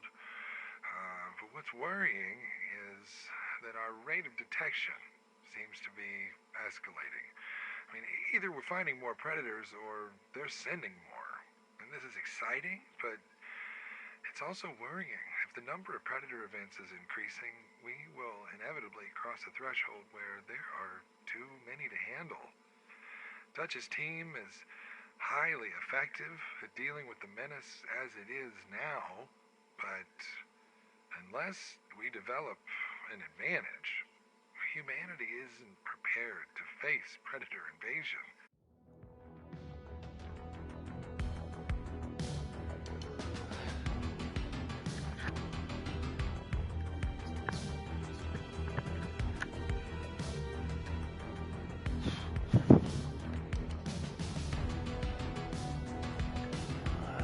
Get up for 1 second, of course my headset falls. Sorry guys. Sorry for that abrupt fucking loud noise. So that was that one. I'm pretty sure we didn't miss a single tape. Fuck, I left the pen. I'll be right back.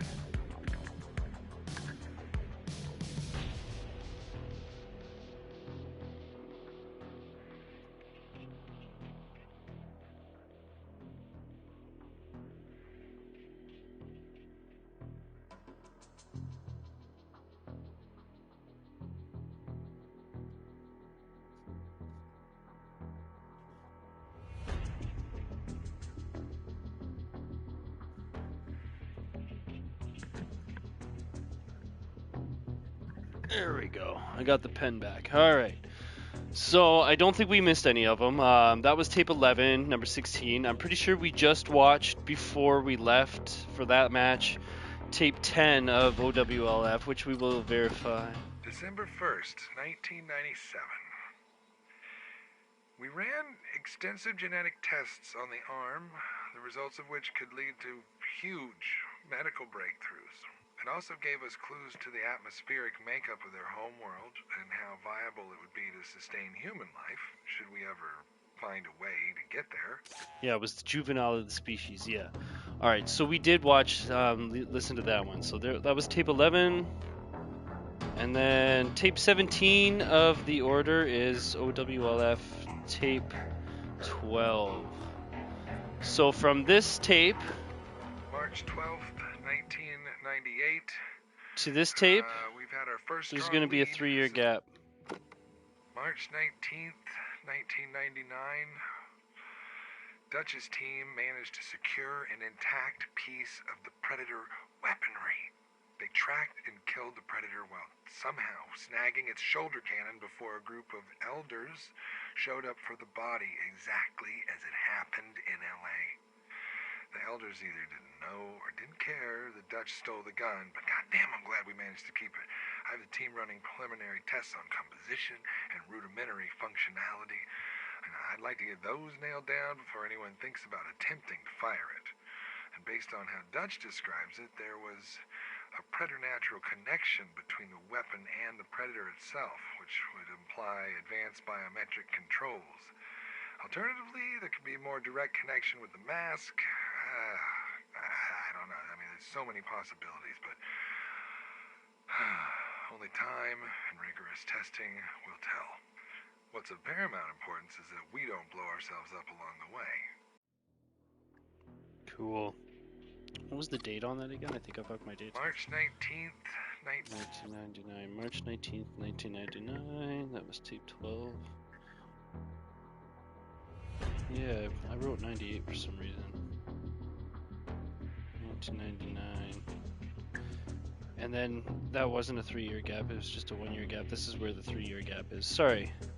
See, this is why we take notes and we write things down, so we just sound stupid when we make an actual video on things. Alright. So tape 18 in the order is tape 13. April 4th, 01. Which is the 3-year gap. Well, actually it's a 2-year. 2-year gap. Isn't really as big as significance as the 3 years. We'll go to tape 13, boom. It's April 4th, 2001. And while I've had basic training, I usually stay away from field duty. However, it seemed prudent to have first-hand knowledge of the Predators. And as Dutch continues to prove himself as an expert tracker, well, I was guaranteed a sighting if I went on the next mission. I opted out of arming myself, as previous accounts describe Predators sparing the unarmed. I guess killing the defenseless must be seen as dishonorable. After infiltration, we quickly walked into a guerrilla ambush. And at this particular moment, I regretted my decision to go unarmed, but I kept my head down while Dutch and his team did their work. And after the dust settled, we heard a deafening roar. And in the clearing stood a massive Predator. It had no mask. It was staring Dutch down in complete silence. After what seemed like minutes, it let out another roar, and it charged us. And as it was closing in, the Predator threw a knife that missed Dutch, but it grazed my arm. And unfazed, Dutch grabbed a spear from his back, and he thrust it into the Predator's chest. But the spear must have missed any vital organs, as the Predator continued to fight Dutch before escaping into the jungle. And minutes later, we felt the ground rumble as a spacecraft lifted into the air and then left the planet entirely. And while I paid for it in physical trauma, I'm glad to have seen it in person. I can't say I'm disappointed to see what I saw. There we go. So that's his encounter there. Tape 19 is OWLF tape 14. And that is October 27th, 04, which is a 3-year gap from the last tape we just listened to. It's April 4th, 2001. And while I've had basic training, I usually stay away from field duty. However, it seemed prudent to have first-hand knowledge of the predators. And as Dutch continues to prove himself as an expert tracker, well, I was guaranteed a sighting if I went on the next mission. I opted out of arming myself, as previous accounts describe predators sparing the unarmed. I guess killing the defenseless must be seen as dishonorable. After infiltration, we quickly walked into a guerrilla ambush. And at this particular moment, I regretted my decision to go unarmed, but I kept my head down while Dutch and his team did their work. And after the dust settled, we heard a deafening roar. And in the clearing stood a massive predator. It had no mask. It was staring Dutch down in complete silence. I just fucked up, didn't I? Minutes, it let out another roar, and it charged us. And as it was closing in, October 27th, 2004. You want to know why? Officially secured a The problem is when I go to see, listen. We'll listen to this one, right? It's April 4th, 2001. And then I'll stop it. And then I'll hover over this one. And I'll be looking at it. And I'll want to play it. And I'll press square to play it over top of it. But it just starts like that one. I usually... October...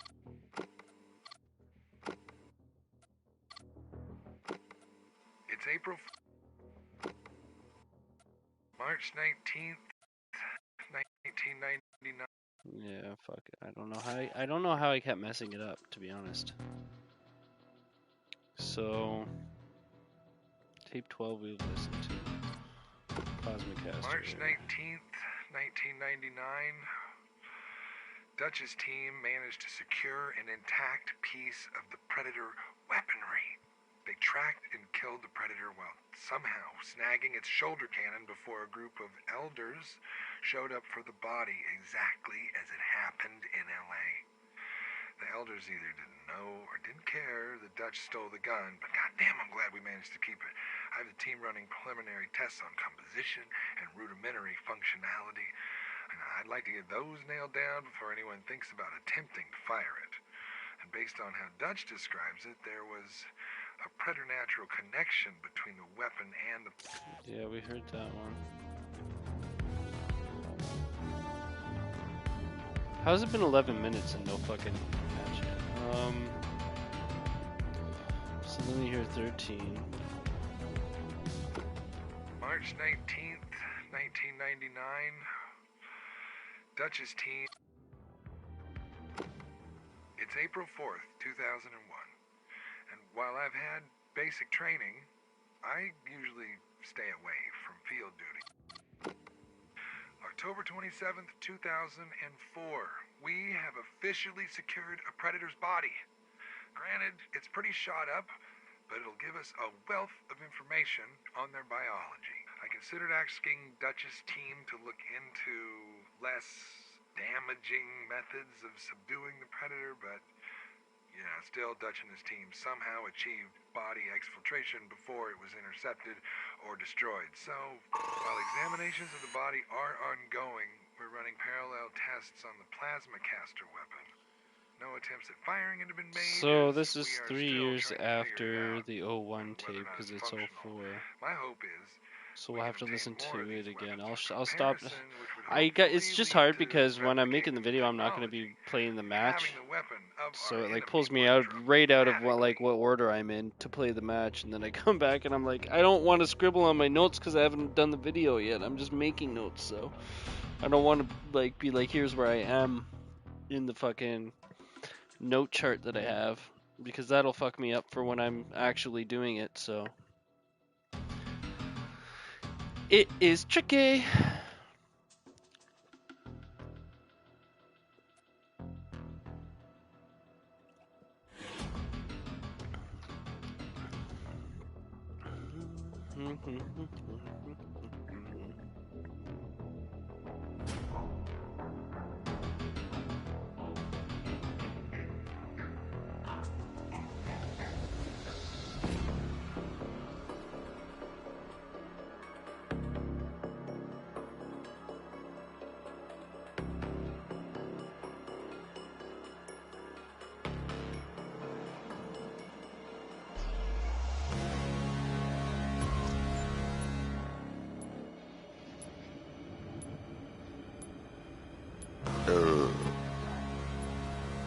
Take that.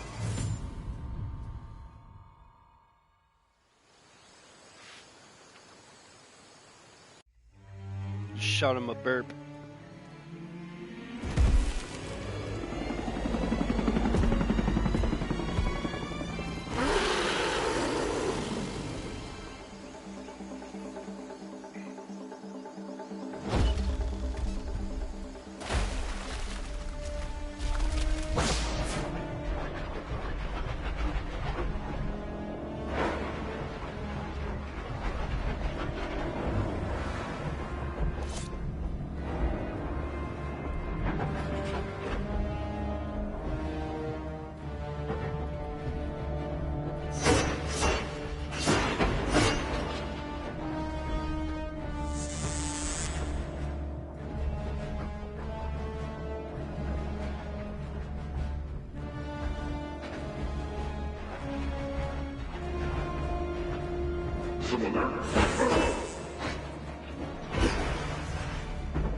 Man, I keep trying to jump out, and for some reason, I can't fucking leap. I haven't used fucking all my energy or anything. There's no reason why I can't leap out of this stupid fucking place. It makes no sense. I hope he comes and kills me right now and ends this match, because I'm done with it.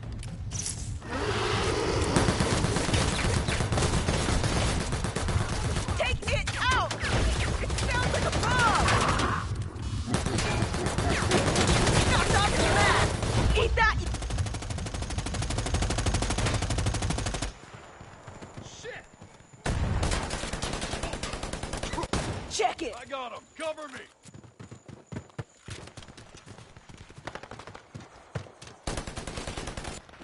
Ow! Fuck you!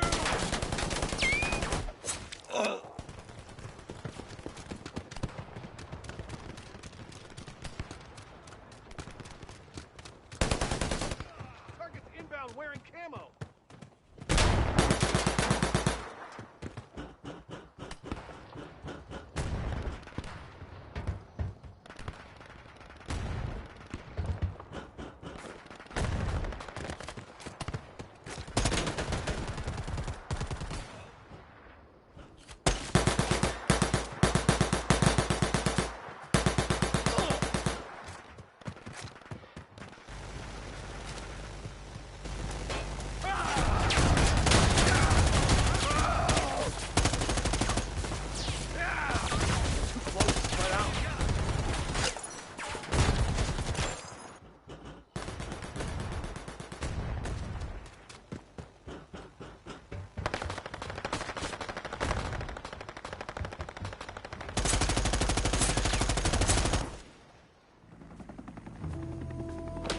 a GG, bro?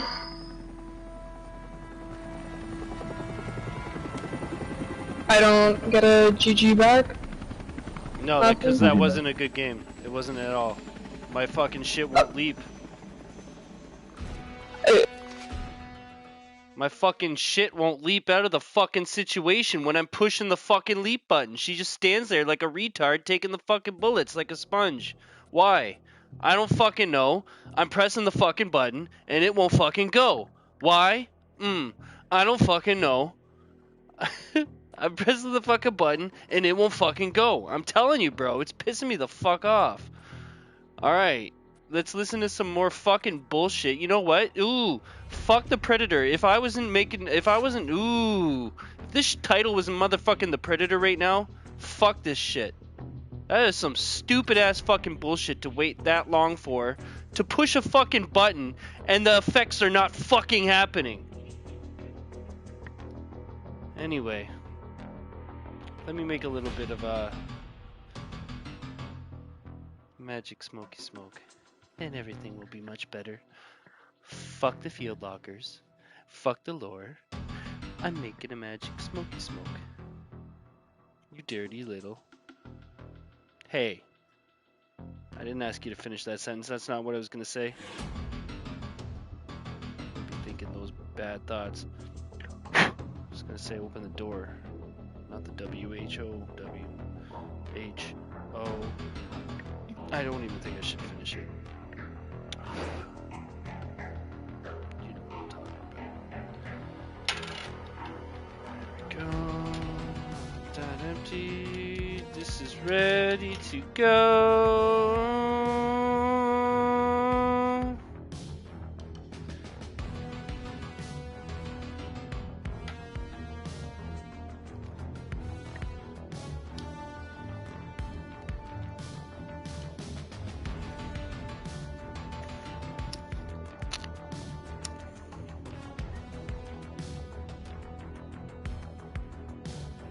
Hey.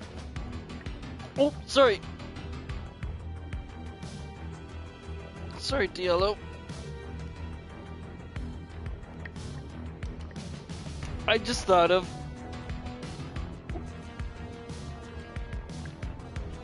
Sorry, I just scared the shit out of my cat. You're okay, Bubby.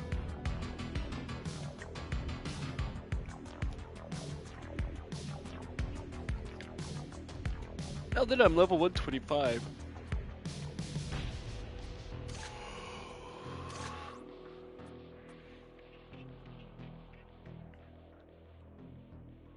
Alright, let's...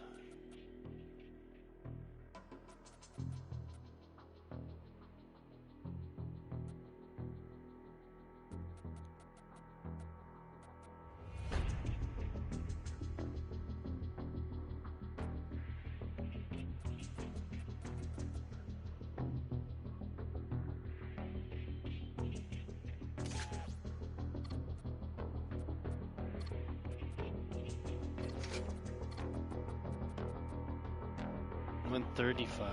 That's what I'm like. Alright.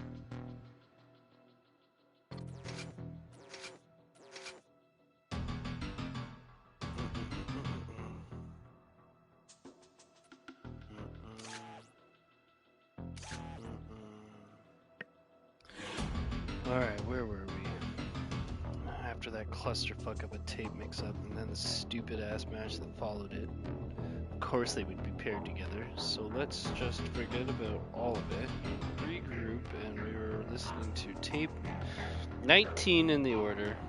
OWLF tape 14. I already listened to half of it, and then the match started. This is taking place 3 years after this tape in 01. It's April 4th, 2001. And while I've had basic training, 3 years later, we got October this one. 27th, 2004. We have officially secured a predator's body. Granted, it's pretty shot up, but it'll give us a wealth of information on their biology. I considered asking Dutch's team to look into less damaging methods of subduing the predator, but Yeah, still Dutch and his team somehow achieved body exfiltration before it was intercepted or destroyed. So, while examinations of the body are ongoing, we're running parallel tests on the plasma caster weapon.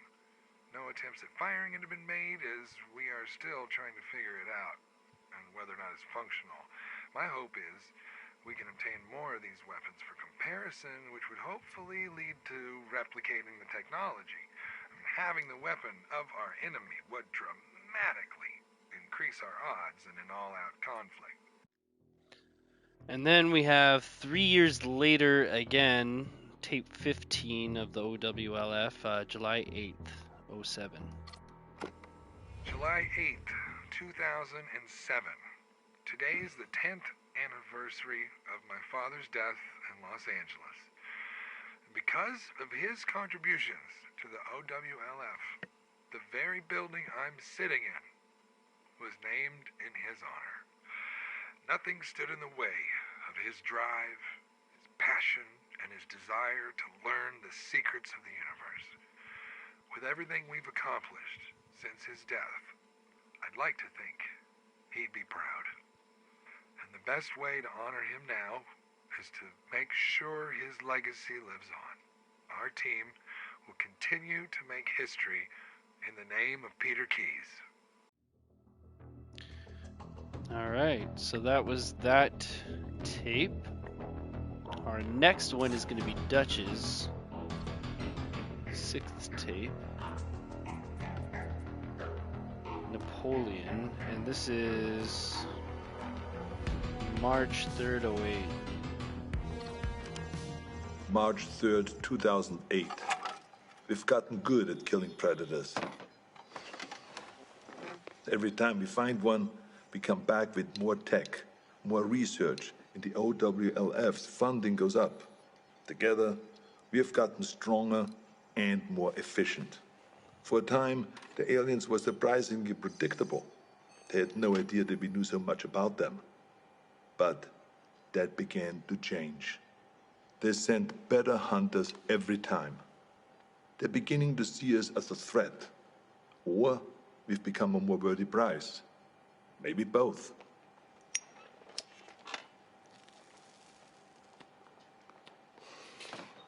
We know this because our last encounter was special. We weren't certain if they had any gender to speak of, but that changed when we came into contact with the female. She was smarter and deadlier. She didn't fuck around like the males did. She was direct, ruthless, and skilled. I was in Laos when we first came into contact with her.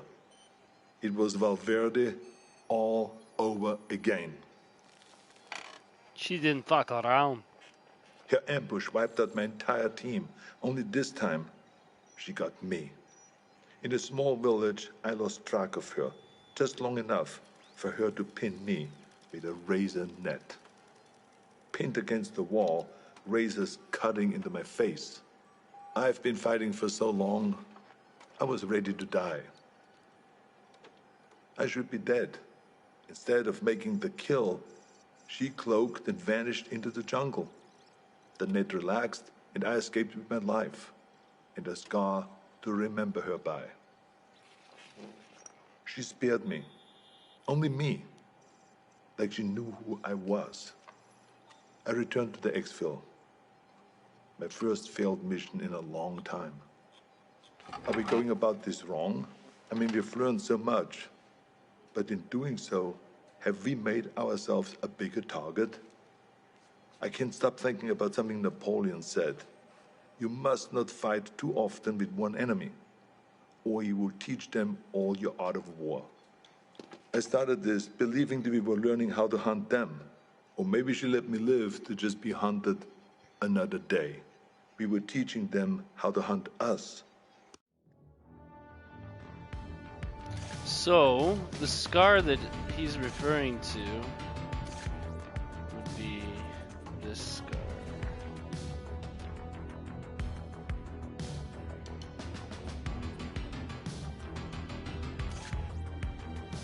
See that net scar right over his eyebrow? That's the net that pinned him. That's the net he was talking about.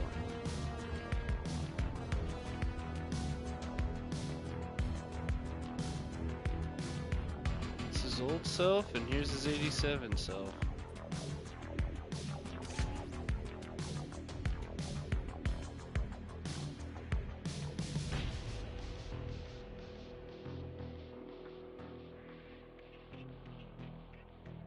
Get to the chopper! Get to the chopper! I could probably do it a lot better, but I'm just fucking not trying real hard because this is going to be forever immortalized in a YouTube video, and I don't want to be fucking actually trying and people nitpicking it. So I'll give you a proper one some other time. This is not that video. This is the Predator lore video. So after that Dutch tape, we got OWLF tape number 16, which is the 22nd tape in the sequence chronologically. Let's go. This is March 10th, 08. March 10th, 2008. The team is pretty shaken. On our last mission, Dutch's crew was killed. We dispatched his team to a hunting ground near a small village, but the entire village was empty. Investigating the scene revealed a fresh human skull and spine impaled and dangling on a predator spear at the center of the village. And that's when all hell broke loose. The team could find no target, as one by one they were picked off. Dutch got the survivors into cover and offered himself up as a challenge as he drew his own spear. And within seconds, he stood face to face with a very unique predator. He described its armor as far more ornate, almost Egyptian in its regal design. Physically, it was slimmer, yet far more deadly than any previously encountered predator. I mean, based on his description, I'm confident that what he encountered was the female of the species. I mean, our assumption has been that all known predators have been male, though up until now it was mostly an informed guess. Dutch was ambushed. He was pinned to a wall by the female's net launcher, and he observed the predator walk toward him and then activate her shoulder cannon, which quickly shot every member of his team with astonishing precision. And as the razor netting cut into his face, blood apparently ran into his eyes, and Dutch says he only barely saw the predator cloak and disappear into the jungle. Given the heavy casualties, Dutch's severe injuries, it's unlikely we'll be sending teams out for some time. I fear we've kicked the hornet's nest on this one, and well, now the queen is pissed. All right, the 23rd tape is OWLF tape 17, and that will be November 17th, 08. Later in that year. We'll come back to that after this match. The 23rd tape out of 28 tapes. Almost at the end of the lore.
we did not have a special.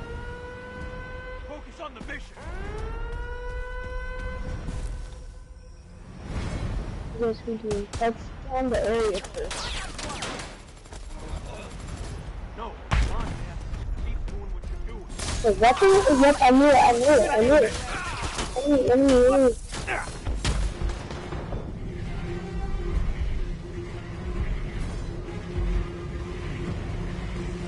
What? Yeah, I guess I did too. Glad you got here when you did. I ain't leaving your ass here. Need help, fuck!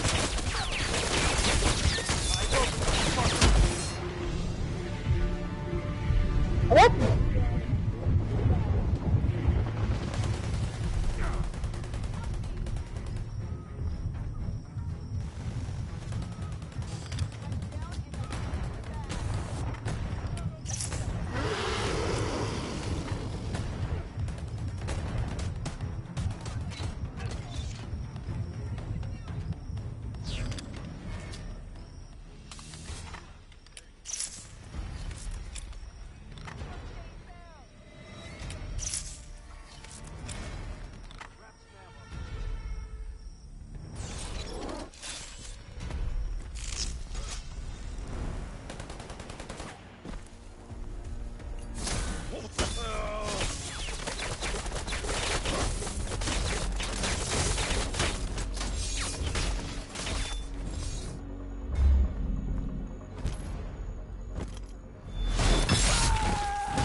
Yo.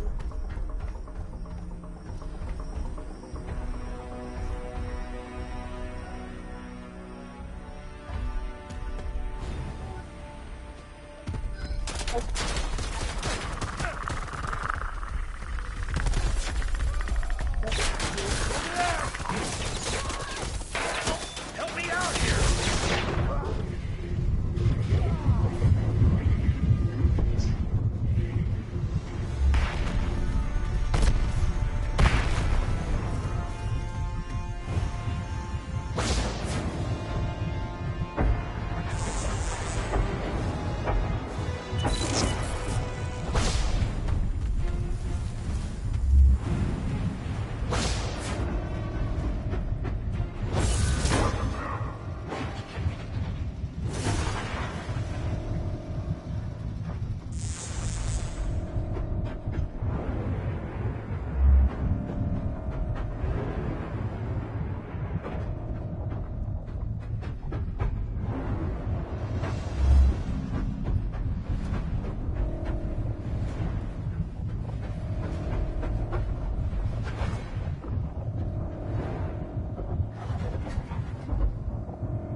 I heard something. Sending that thermal noise.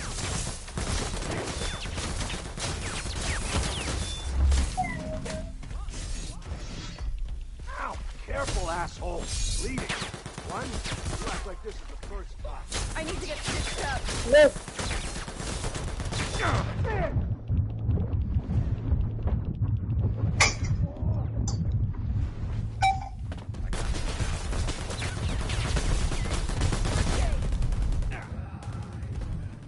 This is the way to go.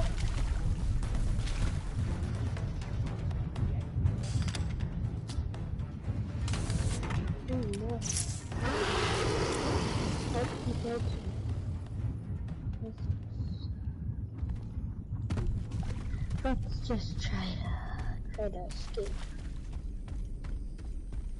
Because it was stuff that was very good. And it memory, and I heard it. I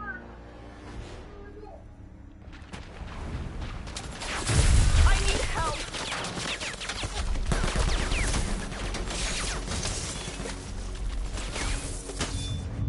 I owe you.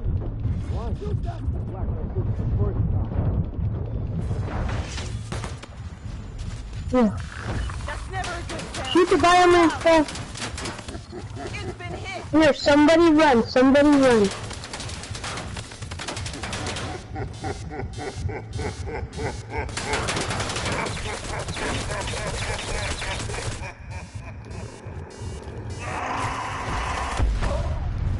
No, I just shot its freaking helmet off. Good thing you guys ran, good thing you guys ran. Whew.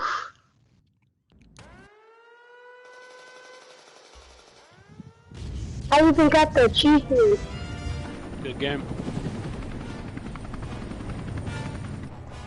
I Good game, just yeah, knocked good game. off the helmet. Just knocked it off.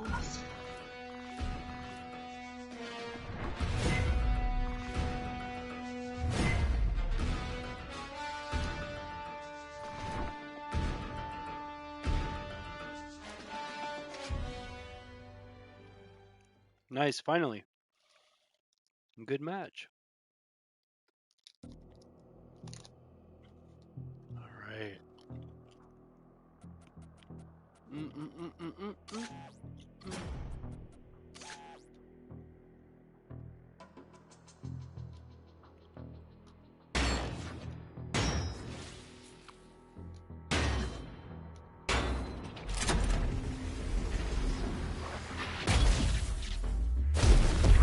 Nothing.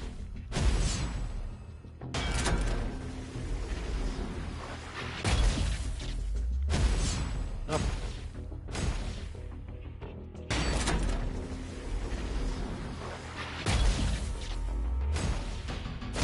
Nothing.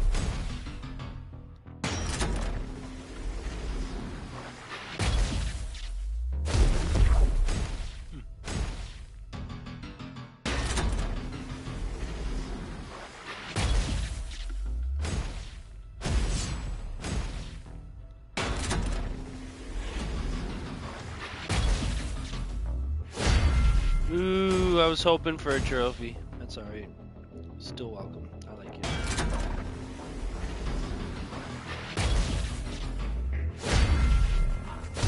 Ooh, that's nice too. Hell yeah.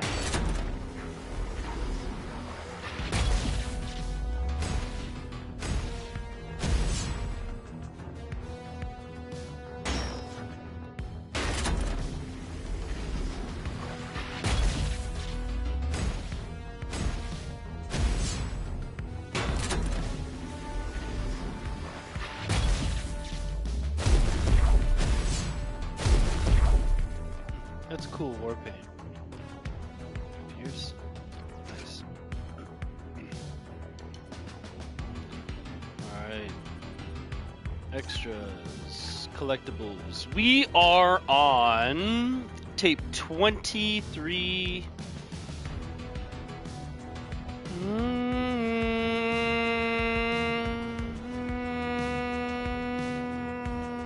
Number 17.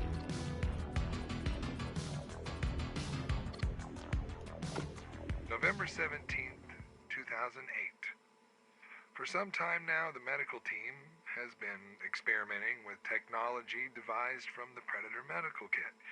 Clearly predicting injury on their hunts, Predators carry a small host of advanced medical devices. Now, while configured for Predator physiology, the foundational technology is surprisingly universal, though nowhere near ready for human testing until March of this year. Dutch returned from a hunting ground with severe injuries after a confrontation with the Predator female.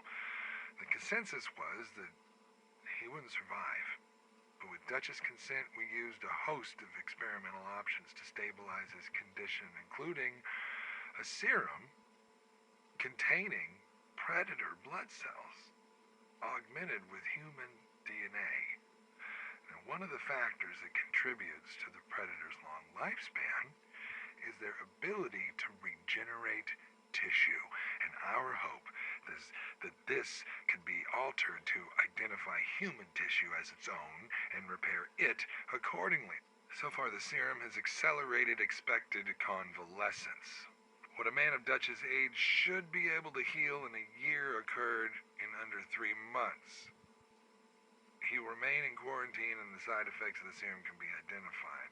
Given how severe his injuries were, it's a small price to pay, though at some point we'll need to discuss sterilization with Major Schaefer. As if this affects his DNA, we can't risk that change disseminating into the gene pool. Interesting to note. I made some notes there. They used the Predator blood with the serum concoction to help superhero Dutch. Cool, so tape 24 is going to be the OWLF tape 18. It's May 24th, 2010.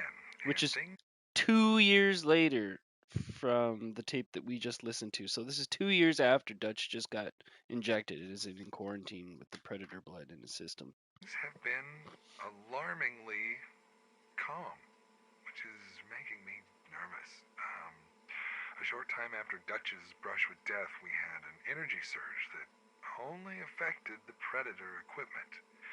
We have no idea what caused the surge and can't tell if it damaged anything, but it was definitely some sort of localized anomaly. Granted, we've collected quite the assortment of Predator tech, but the possibility of losing even a few pieces is terrifying.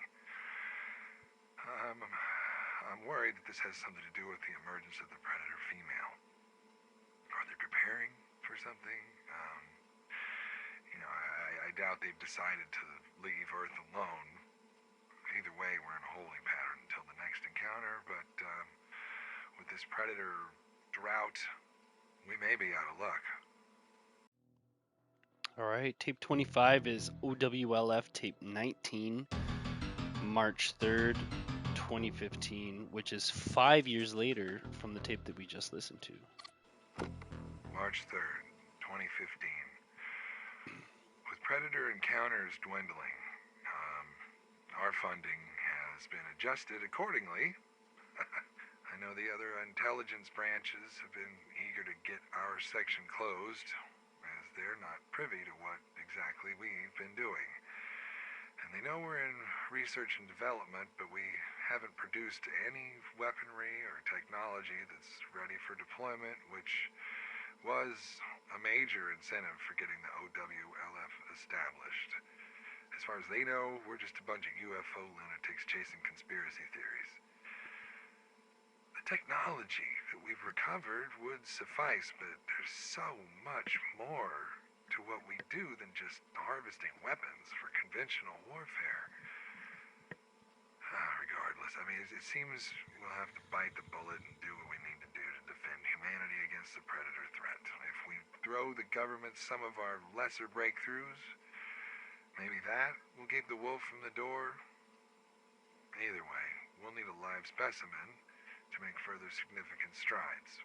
It seems that every encounter with Dutch leads to a a dead predator and broken gear, and that's only if another band of predators doesn't show up and take the body. Long story short, something needs to start happening soon, or the OWLF may have to shutter. Alright, so the next tape is tape 20 in the OWLF, which is the 26th and the third last tape. This tape takes place 3 years later than the tape we just heard. Final entry, August 29th, 2016. It's official, they're abolishing the OWLF.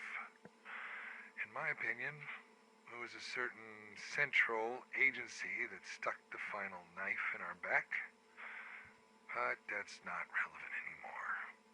A group of private contractors pitched a task force to replace us, and it was approved. Because we blazed a trail of discovery, they were able to swoop in and overpromise without putting in any of the legwork. Because of their prior weapon development experience and the guarantee of a predator within 1 year, they were swiftly greenlit. Many of our other agents, myself included, were given jobs on this new Project Stargazer. Since this is no longer the OWLF, I suppose I don't need to record these anymore. It's not like anyone will hear them. Research department's being cataloged and classified for storage. Still, I just wanted to say, I'm sorry, Dad. I'm sorry, Dad. I tried to keep it going. I really did. I tried to find a way to keep this from happening to anyone else.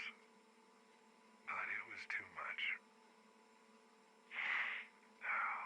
Project Stargazer is not what you built.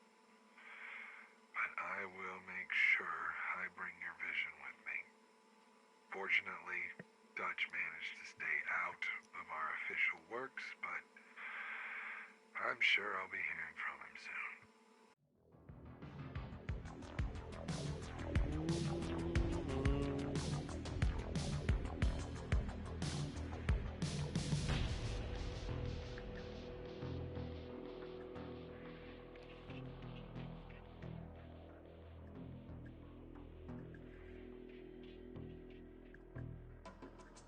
Which is...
There. Just writing some notes. Got those notes down.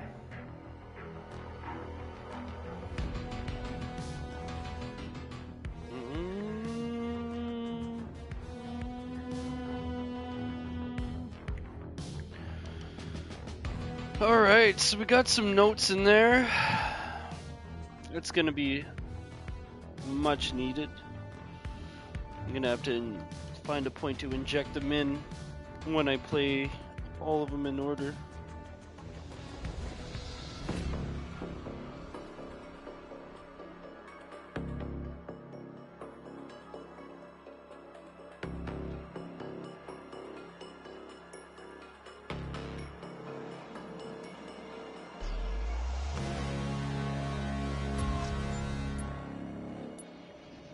Let's do this.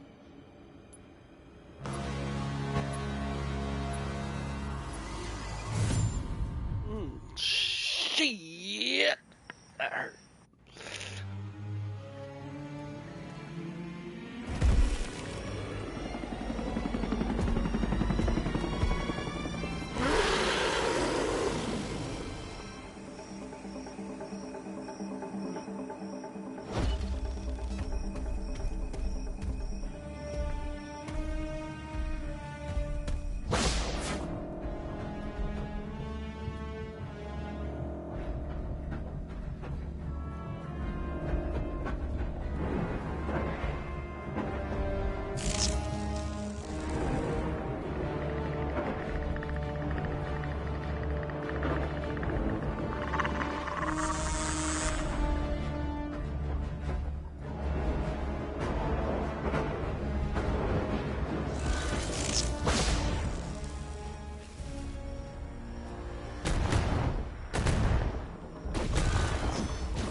I put rounds in it.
Got him, baby.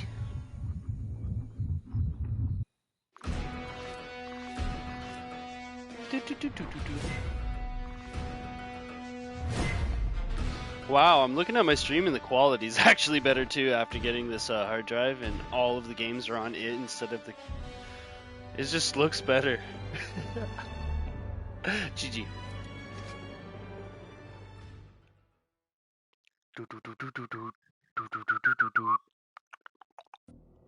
All right, so we have another match going. We are on. What tape were we on? Funny was cut. This one is. So now we're on. That was 2016, right? All right, let's check it out real quick. Extras, OWLF recordings.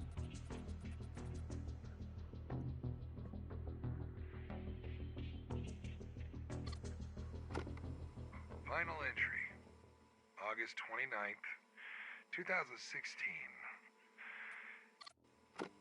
March 3rd, 2015.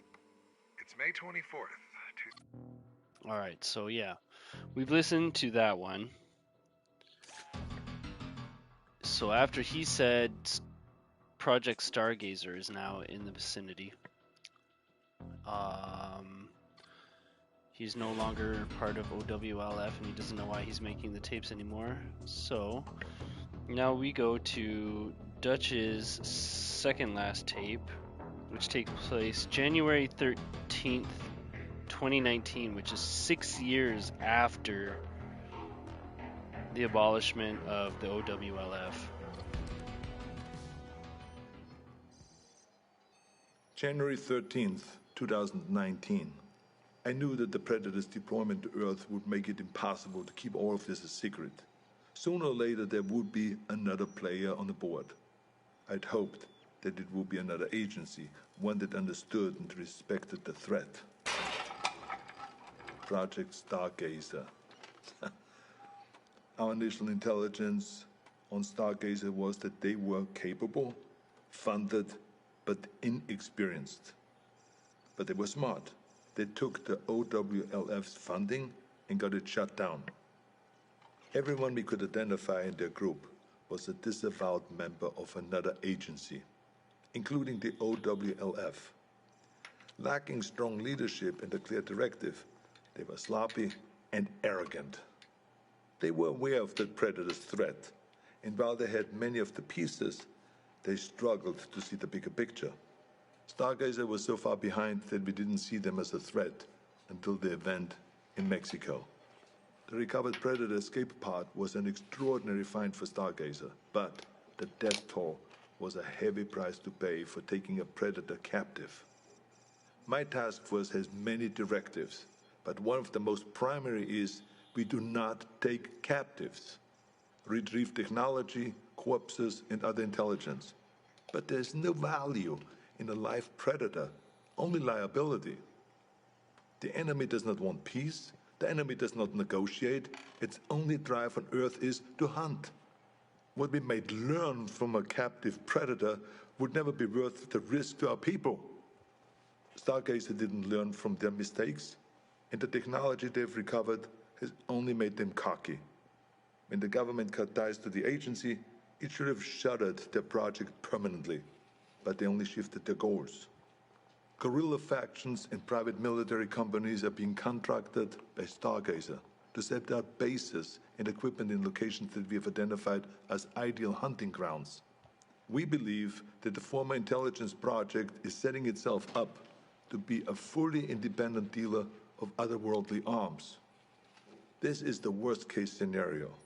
Hostile forces will use those weapons on their enemies, and they will use them on us. All the while, the true enemy stalks us unseen.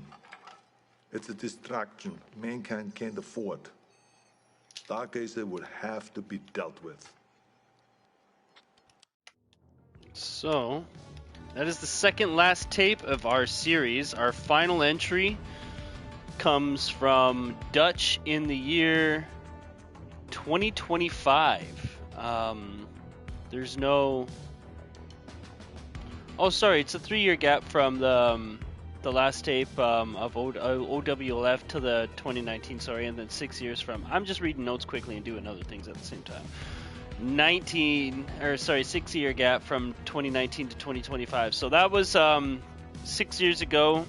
Here is Dutch nowadays. 2025. It's hard to believe that I'm still here recording this. I probably shouldn't be smoking in the med bay, but fuck it, it's my birthday, for Christ's sakes.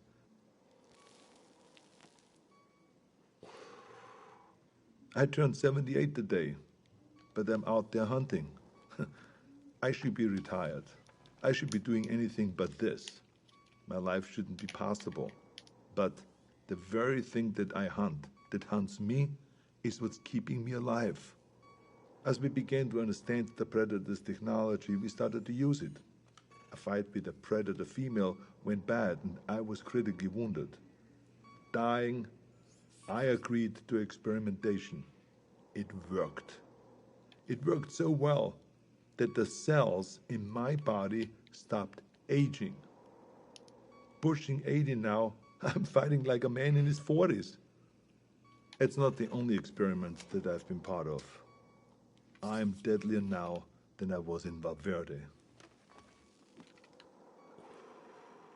The OWLF has been fully reinstated. It's grown larger than ever before. We saved John Keyes from Stargazer. His father was Peter Keyes. I suppose you could say that he was a very dear acquaintance. His son is a gifted scientist.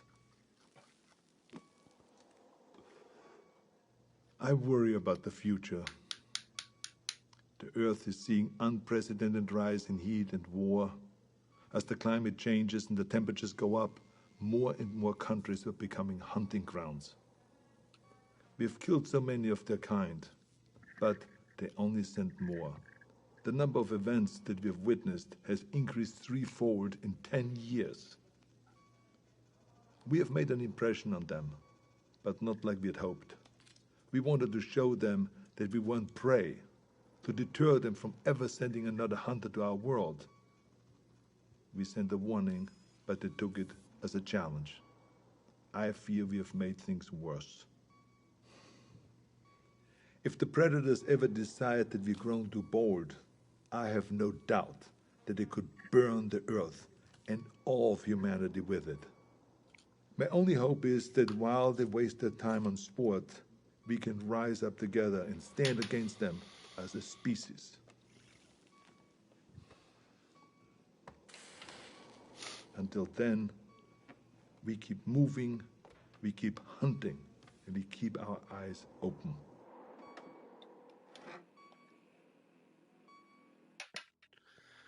So that concludes it. I've gathered some notes. I'll try and puzzle piece them together and pump out a video later tonight on that.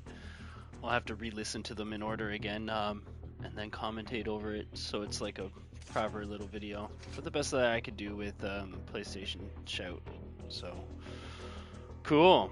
We'll still play Predator match. We'll wait for this one. I don't think we'll wait for another one after, only because there's not much to do in between the wait. So I'll have to play some Fireteam and grind some more field lockers to open up in between those matches. The next Predator video I do. All in all, though, I feel like today's been pretty successful with the Predator matches for sure.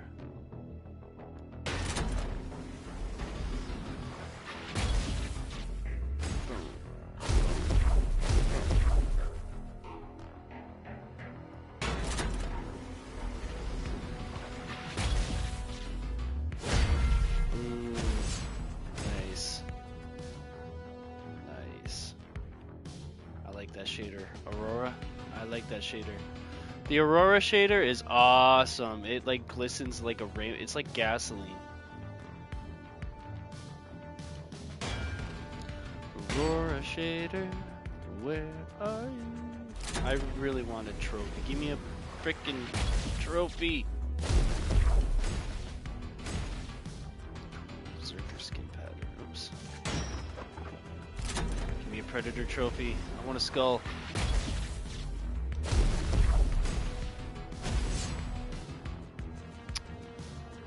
No such luck. We've got no such luck this time.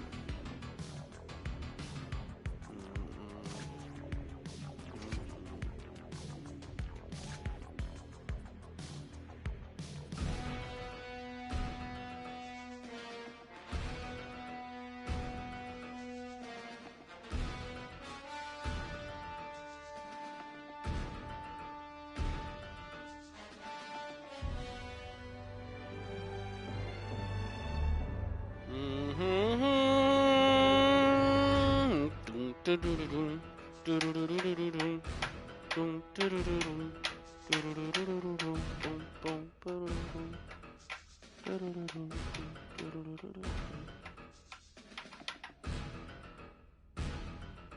a lot of Erics. A lot of Kristoffs. A lot of Bryans. Just wondering if they're making up shit now.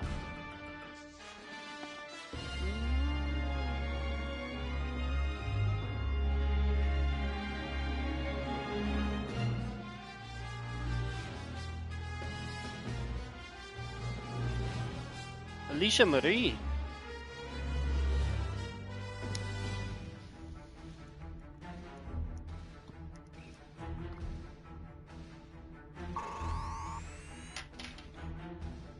Here we go, final match.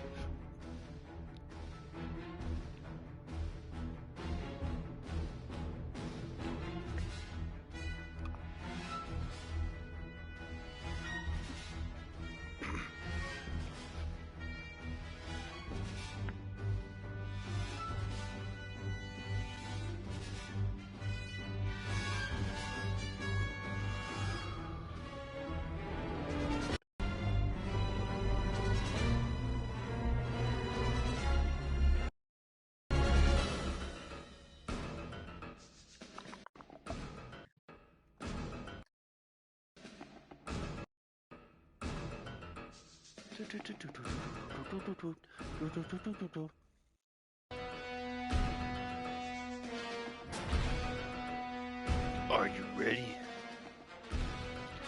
'Cause you're all gonna die. Want some candy?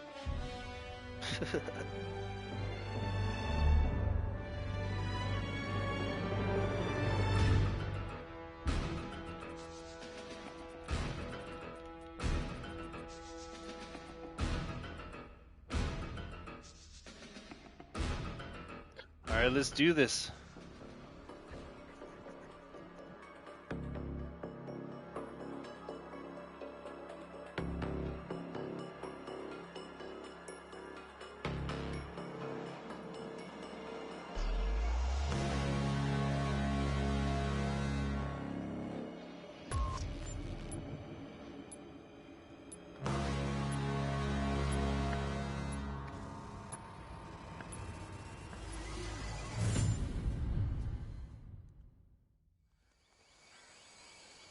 These guys are so going down.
Oh, great. Butting up.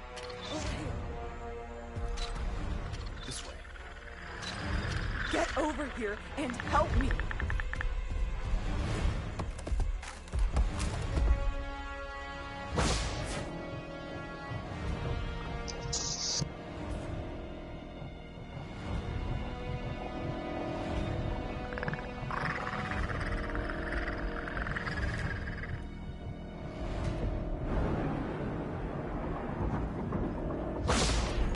Here!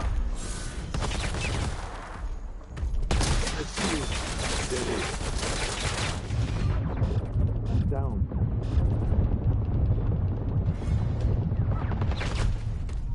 This way!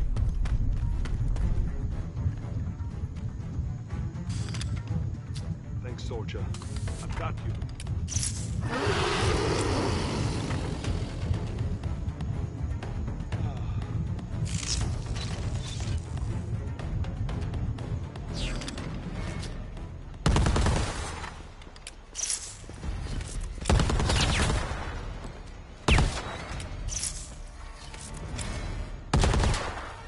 Reloading.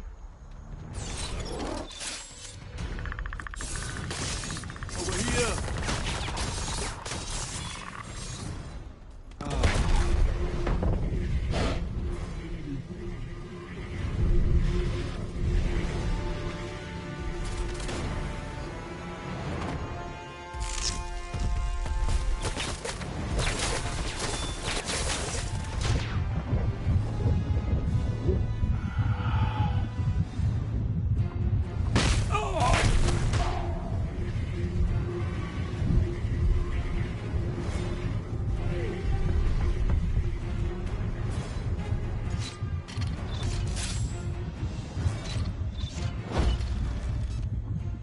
You can't roar. GG.